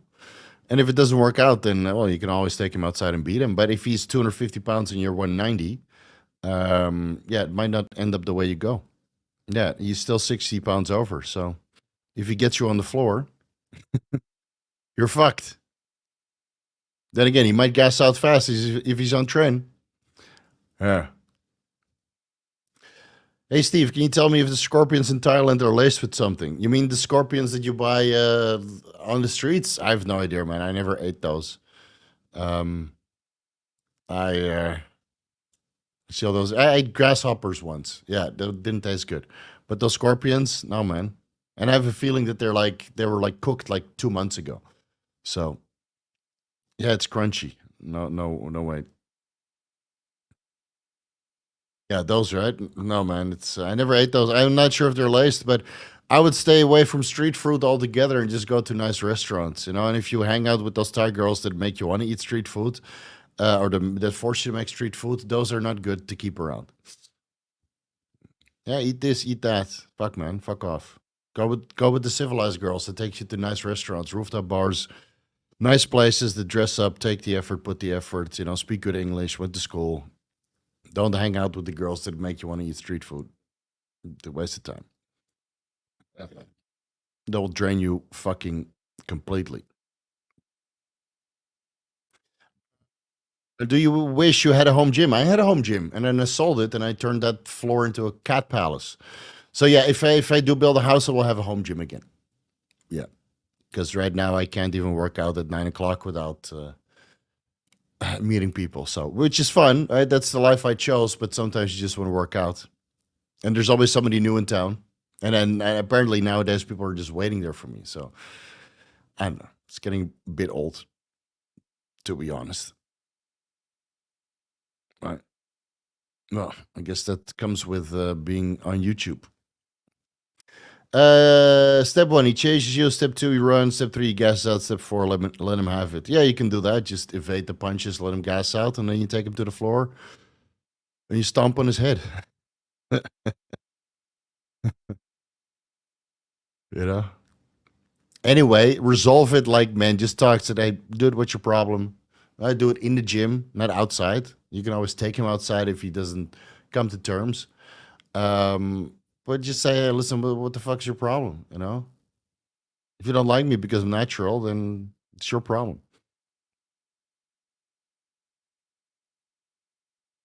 You worked with clients that have experienced problems after isotretinoin, so that's Accutane. Yeah, many. Unfortunately, some guys had run Accutane in their younger years, and they just have continuously dry joints, even a decade later. Great candidates for Nandrolone. Yeah, 50 milligrams to 100 milligrams per week. Of course, the depression and libido issues might also be there. You can resolve that with other things. And a lot of times, the guys that were heavy on Accutane never learned how to diet. This is one of the problems why they had terrible acne in the first place. So it's basically like taking the gyno out or putting the boobs in, right? For women, there's an underlying root cause that doesn't get addressed by going on the medication or the surgery. So as long as you don't address the root cause, like if your diet is shit and that's why you get terrible cystic acne and thus you need to take Accutane. Your diet is already shit, that's why you feel bad and you're maybe borderline depressed, and the Accutane is making it worse simply because your gut microbiome is terrible. And now all the neurotransmitters that you need, like serotonin, for example, are not being produced properly, right? The Accutane is making it worse. When in reality, you might have been able to fix the acne and your mood and giving you more confidence by eating better. And then the Accutane is not required, right? But of course, the first line of defense is not that is not on the mind of the doctor. And when you're going through puberty or early 20s and your acne is terrible, this is not what you're thinking about, right? I mean, I have acne too. I ran Accutane in the past, and now I just control my diet super tightly. And I had a little bit of acne from the Tremblon stint. And then I went to the sauna a couple times, and I just removed all the dairy products again. And because, you know, when I was off cycle, I could just eat cheese and not have a problem. But then you're on cycle and you eat cheese and the whole back was covered. Well, not terribly, but I had a couple pimples. So that was kind of nasty. So, right. But in this case, yeah, you can have long lasting problems with Accutane. We call it the post Accutane syndrome. Right? It's not really recognized, but you can have issues with Accutane. You can have issues with finasteride. You can have issues with aromatase inhibitors. Obviously, a serotonin syndrome is a post serotonin, selective serotonin reuptake inhibitor syndrome is there. So some medications are just brutal, and when you discontinue them, you might have long-lasting side effects. So the most important thing you can do is just to really, really, really, really, really pay extra special attention to your nutrition, your lifestyle, your sleep quality, your training, your fasted cardio, and just tack all those boxes, because then these kinds of issues will be either an afterthought or easily manageable because you're in such a good state of health, right? And you're physically and mentally strong. So yeah, but a lot of people are not willing to do that. You know, they pop drugs like candy, and then they wonder why they have issues when the root cause of the issue is that they don't live the lifestyle, which, well, sounds like a broken record. What's the trainable effect on SHBG compared to other orals? It lowers it, just like every other oral. So there's no other effect. Is there a difference? I'm not entirely sure. Right, 10 milligrams Turinabol versus 10 milligram Anadrol. Which lowers SHBG more? I don't know. I don't think that the relative binding affinity for the SHBG is established on these compounds, but I have that linked somewhere. Let's see. Oxandrolone, less than 1 for the SHBG. Well, it does lower it tremendously. And Turinabol, what is it? 4-chloro.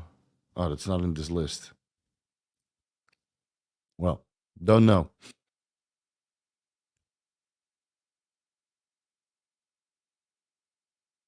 I know. I would say that both lower it equally, but I don't have any blood work to prove that or back that up. Almost forgot this one. Is there a way to guesstimate real estrogen levels from the non-sensitive test?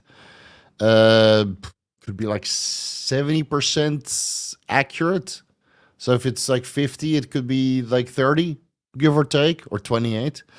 Running 600 tests, 350 AQ, 75 trend. Estradiol came out at 120, but I get low sides. Yeah, so that's the trembolone detecting as estradiol. A dual sensitive test, man. I stopped the train. What was it? 3-4 weeks ago. So I'll do blood work tomorrow, and then let's see where my serum estradiol is at. I didn't get a chance to do it after China because I was kind of tired. Drinking for 4 days and eating Chinese food for 4 days is not a good idea, and then I got sick.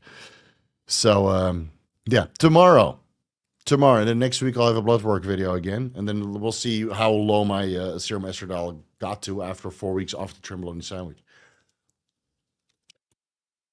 But if I were to guesstimate, discounting for the trend, detecting as estradiol, 600 tests, 350 EQ.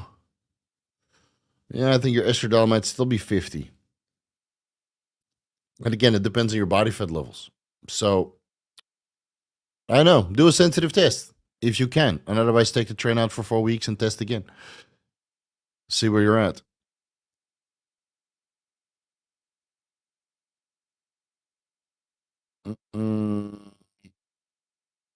Is there any evidence of masteron lowering progesterone levels? If so, is there a better alternative than introducing Prami or Caber? Are you talking about prolactin or progesterone?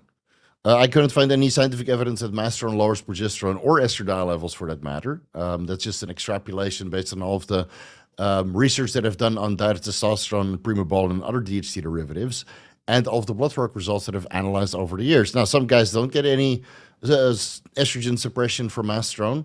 Of course, if you go on steroids, testosterone, primo, trembolone, etc., progesterone levels will decline because of neurosteroid synthesis, pregnenolone, and DHEA comes down, and it's the pregnenolone that ultimately converts into progesterone. So if pregnenolone levels are low because you're taking testosterone and masteron, it's simply negative feedback, right? The lowering of pregnenolone synthesis in the mitochondria. So that could be a root cause.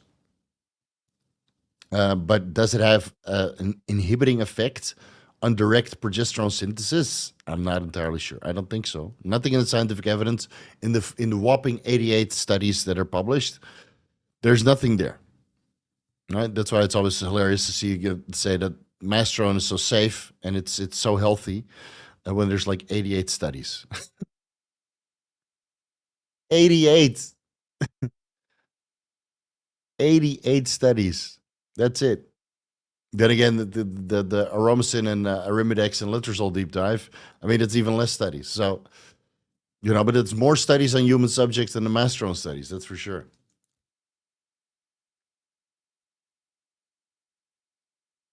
I was looking for something that's more favorable in SHBG, but I'll probably just skip the orals to keep it in a range next cycle. Yeah, if you want to keep your SHBG in range, testosterone and an aromatase inhibitor, because DHT derivatives just crush it. And yeah, so, and of course, if you throw in the nandrolone or ment, then you get a lot of aromatization, and then SHBG goes up, but you also get gyno. It's always a trade-off, dude. Labs are looking good so far. Diet is okay. Would you reduce trend masteron by 50% mid-cycle and or switching to master primo 5 weeks in, want to run 12 to 16 weeks? Can you push your entire cycle, please? Because this sounds like gibberish to me. And diet is okay. Diet should be fucking good. Can't believe this shit. Diet should be fucking good unless you go out for a refeed. Please, guys. It should be immaculate. Think you get a streamlined face like this, running 350 milligrams of steroids and growth hormone and Increlex by eating like shit? My diet is not okay. It's fucking flawless. Unless I go out on Sunday and then I just eat what I want. But then I earn it. You know? I earned it. 6.5 days a week, I eat flawless. So, what is your cycle? And then I can answer your super chat. Graham, do you recommend taking Anavar every 12 hours for stable blood concentrations? Yes, on rest days, I would advise people to split it up. But on workout days, what I do is I take it all sublingually pre-workout so I can have a super pump. Yeah, and then, of course, the half-life is what? 9.4? Xandrolone half-life.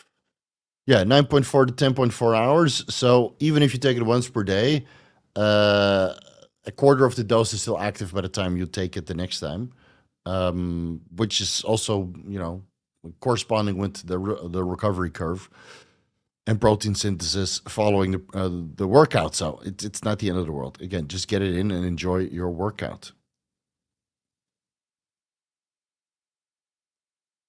Will SHBG go down with injectable orals? Yes, it will still come down, but maybe less so because they don't pass the liver, and that's the sole production site of SHBG, or one of the production sites. So, is trend more anabolic than test on a milligram per milligram basis? Yes, based on all the research that I've done, yes. That's why I released that video, combining two videos in one last week.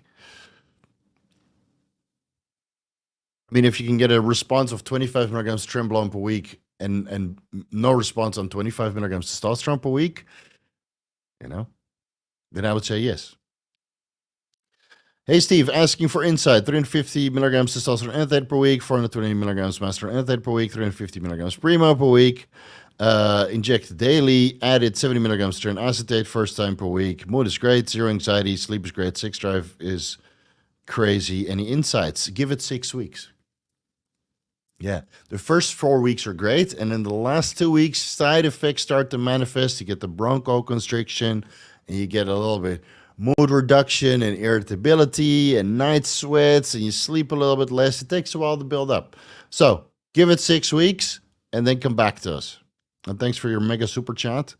Appreciate it a lot. So, yeah, just use it as long as you can get away with it. The first 4 weeks were great for me. And then the last 2 weeks was like, you know what? I'm ready to come off. But then I persisted because I have to ride it out to 6 weeks. And the results are too great to really stop. So then again, it's funny. I did 1 week of no trend, right? So within 7 weeks, I got the physique that I wanted. It's like, I'm going to go back on cycle. I want 100 kilos, 7 weeks. And I got significantly leaner. 7 weeks is all it took. Fucking hell, trend is magic. And then usually, so the first week was no trend, and then 6 weeks on trend, so that's 7 weeks on cycle. Now it's been what? Close to 11 weeks or 10 weeks in total. I'm happy where I am, man. 10 weeks is all it took. I can be a little bit leaner. I'm as strong as ever. All right. So give it 6 weeks and come back to us. What is it? Pope Daddy. Give me your cycle so I can answer this super chat. Here, there we go. 300 tests, 200 Masteron, 200 Trend every 3 days. Oh, yeah, that's the one, right? 50 milligrams Anadrol daily, F Primo that way, already ordered. Okay, yeah, because that's your second cycle, so that's too high. Yeah. Mostly keto diet, ice cream maybe one time a week, M&Ms here and there. Okay, so take the ice cream and the M&Ms out. Don't be an idiot and just eat like healthy carbohydrates with nutrients. So if you want to switch, let me see. No, not this one.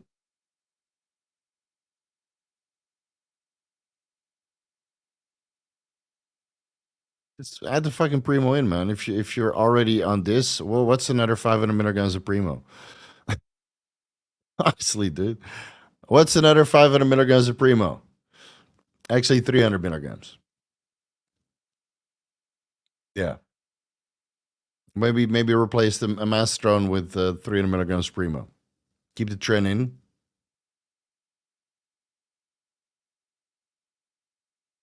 Yeah. Take the Mastrone out and put 300 milligrams Primo in. 300 test, 300 Primo, 200 trend, and 350 Anavar. And no ice cream and no M&Ms. Eat something more nutritious, like a hamburger that has nutrition. All right, that's what I do. I have sushi, hamburgers, pizza maybe once every 3 months, but it's mostly hamburgers and sushis, and then a cookie, but not a tub of ice cream, and it's certainly not M&Ms. Now, do you think this was built in M&Ms? That's hamburgers. Look at the density. You see the detail and the density, bro. You can't get this in M&Ms, man. Yeah? That's hamburgers. That's like saturated fats from animal meat sources and vitamin B12 and creatine and zinc. Fuck yeah. Hamburgers is where it's at, bro. M&Ms. Get out of here. Noob. Pub daddy. Fucking noob.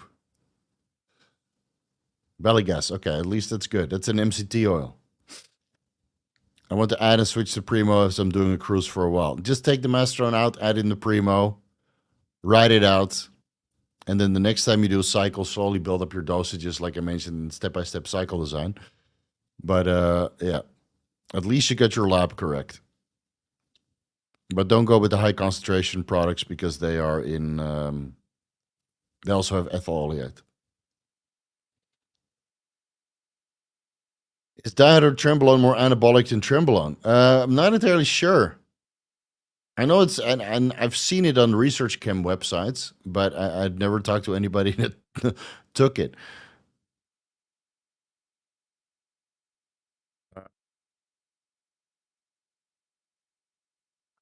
Man, we're talking about gaming all the time, so yeah, go have a Wagyu beef hamburger. Now we're talking. throw those M&Ms in the trash. M&Ms would be good if they were vegan. I don't know, man. Buy him a protein shake. Yeah. Come on, guys. Have some self-respect. M&Ms. If you want to have candy, get some CBD gummy bears. Chill the fuck out. Or some magic mushroom brownies. It's like, oh man, these brownies are hitting hard. And you get the first wave, you're like, oh fuck. And you get the second wave, you're like, holy shit. And then by the time you get the fifth wave, you swear to never do it again.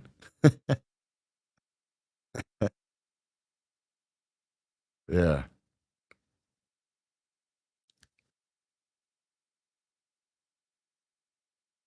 Any correlation between testosterone and UTI? Currently having a UTI? No. Unless you turn gay and start ramming guys in the ass without a condom. And thoughts on test flow, that's the carrier oil that you have an allergic reaction to. Aryan, agree. Megadosing master makes me look old. That weekly load, you think okay for skin? Guys, write it out a little bit carefully, okay? Let's read it again. I agree that megadosing mastrone makes you look old. What weekly dosage do you think is okay for skin aging, to prevent skin aging at 38 years old? Currently, I'm using 350 milligrams testosterone weekly, 150 milligrams Primo, 150 mastrone. For I use growth hormone daily. I regularly use various collagen-promoting face injections. I think that's totally fine. Right? If you're using 500 milligrams, 700 milligrams, or a gram of mastrone per week, then yeah, it's going to be problematic. But 150 milligrams of mastrone, I don't see that's a problem. I mean, you're basically doing what I'm doing, right?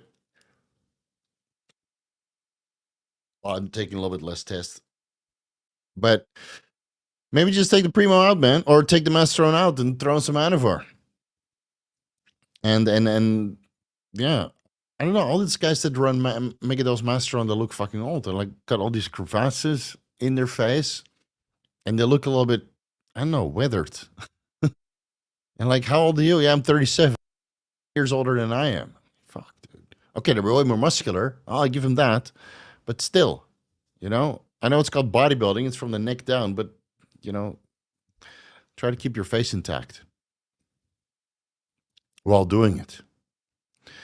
Hey, Steve, what's your thought on Nupept? I think it's great. I just mentioned Nupept like 10 times during the live stream. I think it's great. Good for cognition. Thoughts on 5 to 10 milligrams trend suspension pre-workout 3 to 5 days a week. Would that dose have any pre-workout effect? Yes. Also makes you angry real fast. Or just stick to daily trenbolone acetate. Looking to add it after blood works and the Anadrol experiment is over. I took trend suspension a couple times and it gives me the best workouts ever. Yeah, it's a bit of pain in the ass to inject, obviously, but yeah, it's fucking brutal. I like it better than testosterone suspension, but it also made me fucking unbearable right after. But that was before I leveled out and took an SSRI, and that was like 25 milligrams tren suspension, obviously, on top of tren already taking that, and then that's after 8 weeks on tren where you're already miserable and irritable. So don't take my Anadrol experience for fact. Right? I was a noob 10 years ago, megadosing tren. So if you want to do a low dose just like this, give it a run, see how you feel after 4 to 6 weeks, and then decide if you want to continue or not.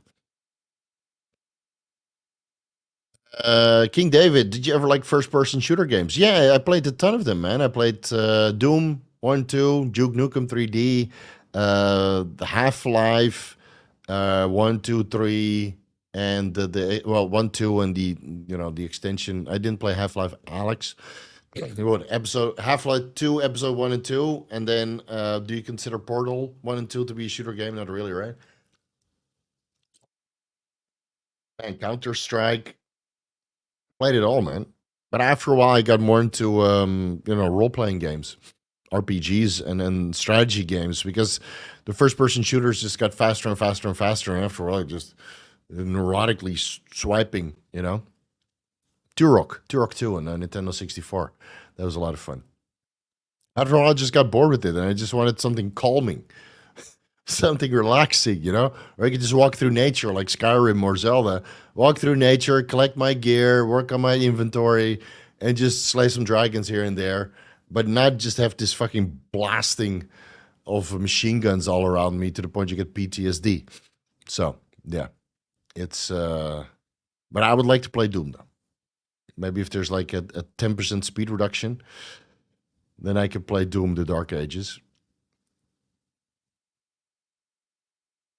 Steve, do you have any content on Anadrol, the Anadrol pre-workout? No, I still need to get to those videos. But yeah, you can take a pre-workout. I mean, that should be common knowledge by now.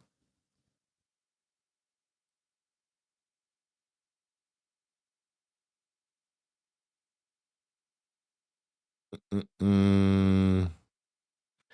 When push food and when push gear during the off season, watch the step-by-step cycle design video. It's all explained in there. It's already linked down below. Again, it's mandatory viewing for everybody. It will answer all of your questions. You don't even need a fucking coach after watching this video. It just explains everything.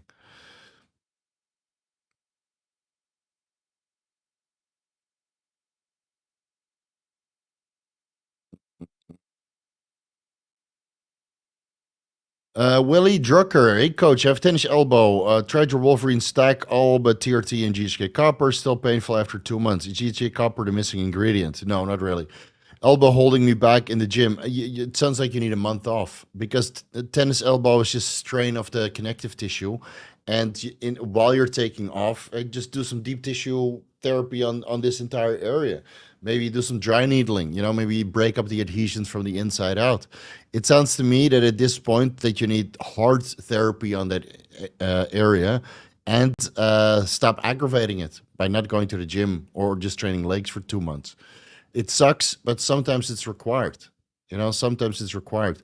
I did very aggressive dry needling on the shoulder. I had like very small adhesions to the point I could not feel anything. And then I got with, man, what is his name? Korean guy. He was here in Bangkok for a while. A second.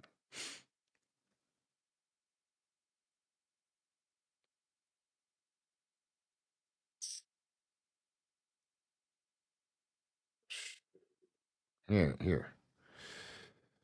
Let me find that here.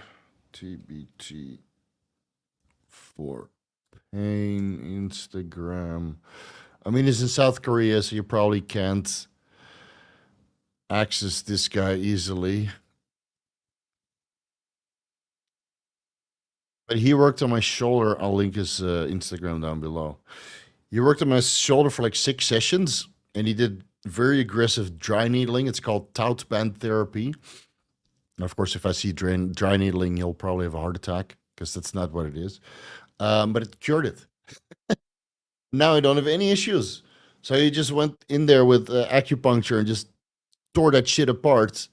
And he was like very careful, like a little bit this and checking my range of motion every time. And it cost me a good amount of money, but it's gone now. Feels fucking good. No issues. So maybe you can find a licensed guy under his care. But this guy saved my fucking shoulder, man. Chong Yun Park. I think he wrote a book about it as well. He's got no followers. Nobody ever watches this. But if you ever find yourself in South Korea, then get a therapy session from this guy. He will fix your tennis elbow right up. It will save. You'll probably spend less money than you did on the peptides. So find somebody who is very good with dry needling and then active release therapy and Graston technique, and have them work on your elbow. This is the way. I never played Gears of War. No. Yeah, never played Gears of War. There's a new one coming. I saw the Xbox showcase, and they're gonna do a new one. Zelda's an SSRI, and first-person shooter is Anadrol. I would say that first-person shooters is Halo testing. This is or Superdrol. Anadrol is a bit mild. Splatoon, that's like Anadrol. Third-person shooter. Legacy of Kain.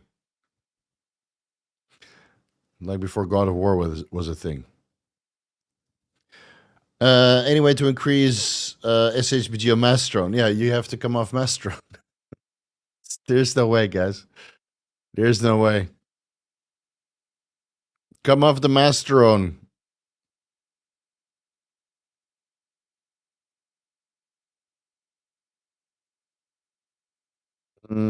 Ice bath. Yeah, that might help also lowers the inflammation, but it really depends. 3 weeks till it's completely numb and it'll heal your elbow. Well, it's worth trying.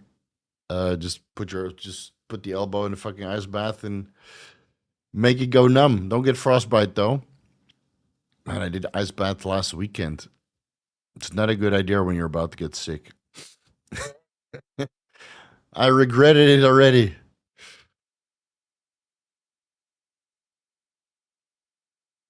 Yeah, but sometimes you just need some aggressive therapy to get rid of that shit. What else we got?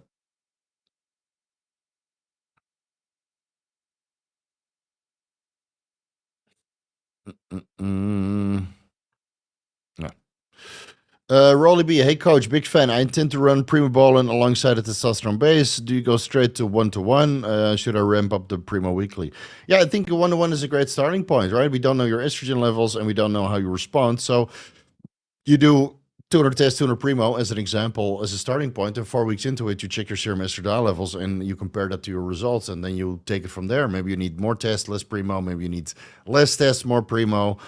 You can stay in the same dose, right? But you lower your test and increase the Primo or vice versa. Because if you start with 250 milligrams of steroids per week, that should give you results for like 2 or 3 months. If you're a beginner. Now, if you're a little bit more advanced, like I am, like I could ramp up the dose from 250 to 500 to 750 to 1,000 over the course of 5 months and just fucking mutate. But I have muscle memory, right? And I live the lifestyle. So I could max out my 250 milligrams per week reasonably fast. And even then, I would prefer to build it up slower. So, yeah, start somewhere, do your blood work, and then adjust. That's basically how you need to approach everything. Pavel Stazo, do you know the detection time of tamoxifen in urine? Couldn't find the straight answer. 45 days. Yeah. Clomiphene and tamoxifen is 45 days. 1.5 months. So it's the metabolites, obviously, not the tamoxifen or the clomiphene itself. That one I do know off the top of my head. Yeah. You know why? All those fucking clomiphene losers. I do clomiphene monotherapy. I want to do a natural show. Oh, 45 days. 45 days, piece of shit. I'm afraid to inject. I do clomiphene monotherapy. I want to do a natural show. All right. Well, see you in 45 days. Just forward all those names to the... Ah, no. No. Hath, thank you very much. Let me know if there's any question attached to that.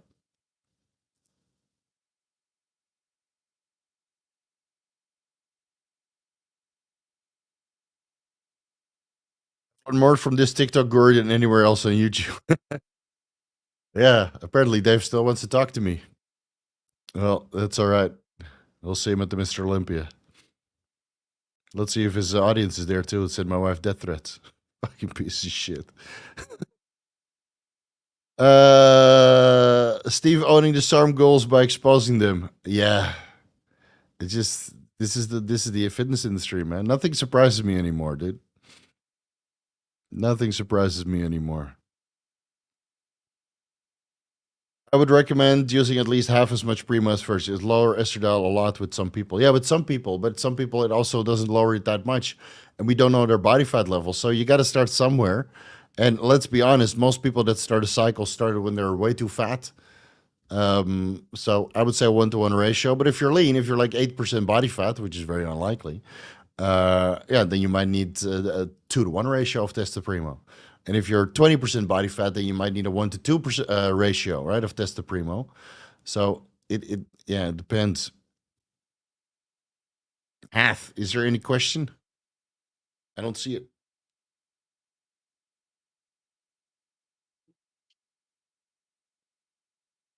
I can't believe I lasted 2 hours already. A couple days this week, I felt like fucking ass. Oh, here it is. I'm a pharmacist and soon to be doctor. This is more for the benefit for the community than myself, but I think you will be pleased with researching mirabegron, a beta-3 agonist for fat loss. All right, let's add that to the to-do list. Mirabegron.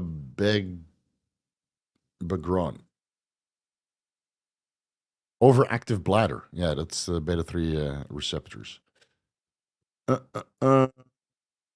Similar common side effects: high blood pressure, urinary tract infections, urinary retention, irregular heart rate, angioedema. Works by activating the beta-3 adrenergic receptors in the bladder, resulting in a relaxation. All right. Sounds like it's good to piss up a storm on Mastron with. Let's see. Adverse effects: elevated blood pressure, dry mouth, headache, constipation. Yeah, that's the usual shit. Where's fat loss in this? Fatigue, weight loss. Here we go. Research. Selective beta-3 adrenergic receptor agonist does not cause cardiovascular adverse effects. Increase energy expenditure by activating brown fat in adipose tissue, leading research interest in their development as a weight loss drug. 14. Is that a study? There we go. Bookmark that. A human study in obese individuals found an increase in insulin sensitivity, but no significant weight change. Well, obese individuals are stubborn. They just keep eating. And since clenbuterol and perhaps this one increases metabolism, probably also makes you more hungry. Now, the question is, can we find this anywhere?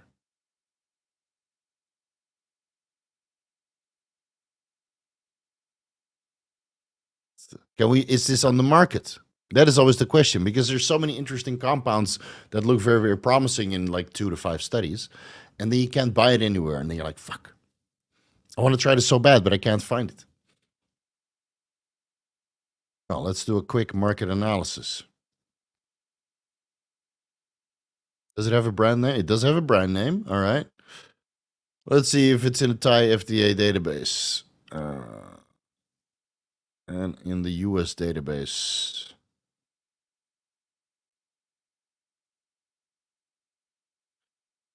Oh, it's available here.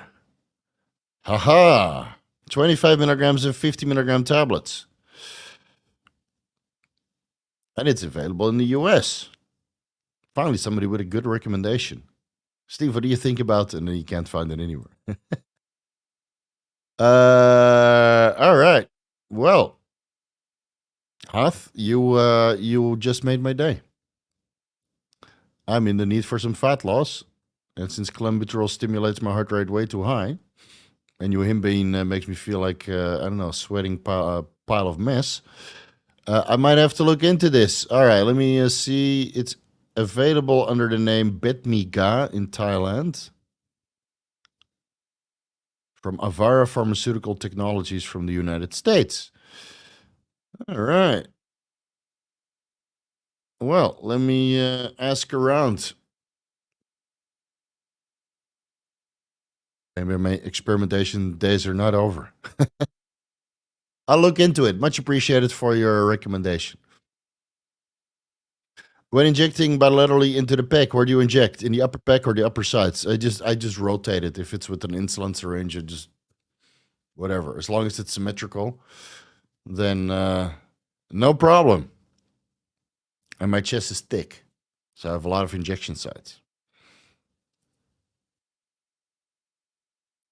Can carnitine be done sub-Q? Yes, I did. That's what I do. I do it sub-Q every day. If not, what gauge and length do you recommend for IM? Well, you can do it sub-Q with an insulin needle because it's water-based, or insulin syringe because it's water-based. So, yeah, it worked fine for me. Oh, hath. Especially in conjunction with Numbness as it blocks cardiovascular effects. It is on the market 50 milligram, but loses selectivity for beta 3 as dose increases. Numbness solves that. All right, so there is some scientific evidence that it overlaps with Numbness. I haven't used that in a long time. I just use telmisartan now. So, but I'll look into it. Much appreciated, buddy. This looks pretty promising. Make sure that you don't lose your medical license by recommending performance-enhancing drugs to guys like me. All right, we need some good guys in the field. Let's see.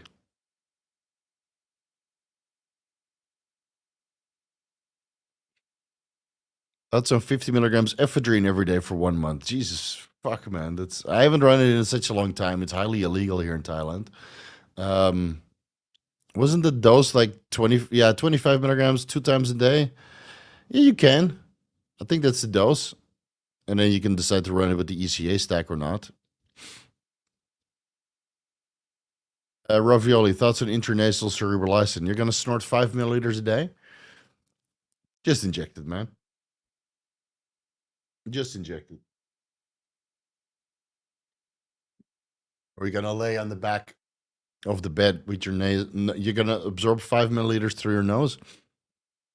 It's not going to work.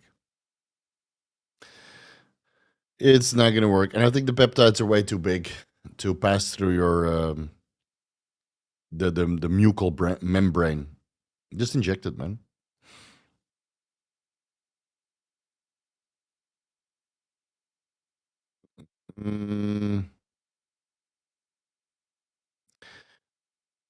All right. Let me find some good questions.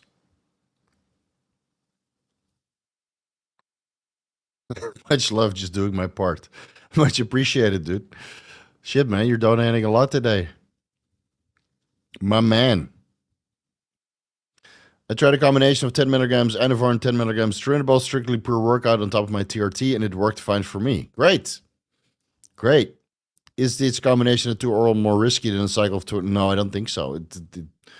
If anything, you get some synergy because they both have unique characteristics that you don't get from the other one. So go for it. I mean, I combined various orals together, multitude of different times. And like 10 milligrams Winstrol and 50 milligrams Anadrol, for example, to kind of mitigate the the angioedema that you get from the Anadrol. So you stay nice and dry. Works well. And the Anadrol prevents muscle tears from the Winstrol because it helps lubricate the joints in return. So, just combine it. I think 20 milligrams of Anavar or 20 milligrams of turinabol is just going to be as deleterious for your lipids, but 20 milligrams Anavar is going to be more potent for anabolism compared to 20 milligrams turinabol. And it should be the same negative effect on lipids or on liver enzymes, but if you take them sublingually, that is going to be diminished. All right, so, right, I think that's it then for this week. No more pressing questions coming in. All right, post your questions. Otherwise, I'm gonna bounce. I'm getting fucking sleepy now. It's been a long day of video gaming.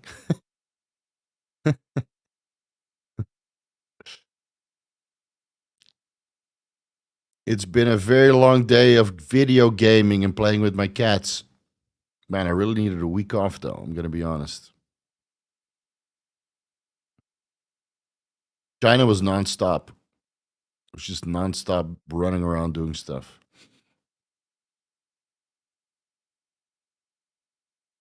I think I pretty much answered everything. Plans for the weekend. Tomorrow is we are going to the fertility clinic again to see if my wife has enough eggs for another round of egg collection. Last month we went, and now her period is kind of extended. So instead of 30 days, it's like 35 to 37 days because of all the fertility medications. So it's taking a little bit longer. So tomorrow we'll check how many eggs she has. If she has like 7 oocytes per ovary, we'll do another round of egg collection because we got 2 healthy embryos so far.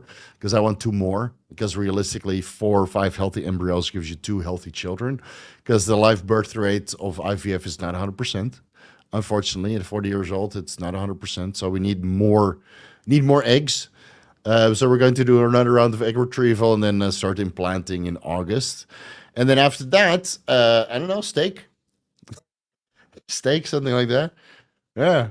Steak, maybe go get a sauna. There's no movies in the cinema for next month, right? The Deadpool 3. I don't think there's any good movies, so might just have to play some more video games. My wife said that she wanted to play Super Mario Odyssey, so I ordered that today for her, and maybe tomorrow it will arrive. And I will just play Super Mario Odyssey the rest of the day. Yeah. All right, yeah, go sleep. You're right. All right, let me see if there's anything else. No, these questions you know the answer to. All right, let's leave it here, guys. I'll see you guys next weekend. Sorry for being a little bit out of it, but I got the brutal flu the last couple of days, and I'm still recovering. So next week I'll start recording some more videos again. Hopefully they'll be good, high quality, and then we'll go back to the usual programming of high quality, evidence-based, scientifically proven, and experience-driven videos for you guys. Until then, peace out, enjoy your weekend, and we'll see you guys next weekend for the Vigorous Q&A on a Saturday as usual. See you later.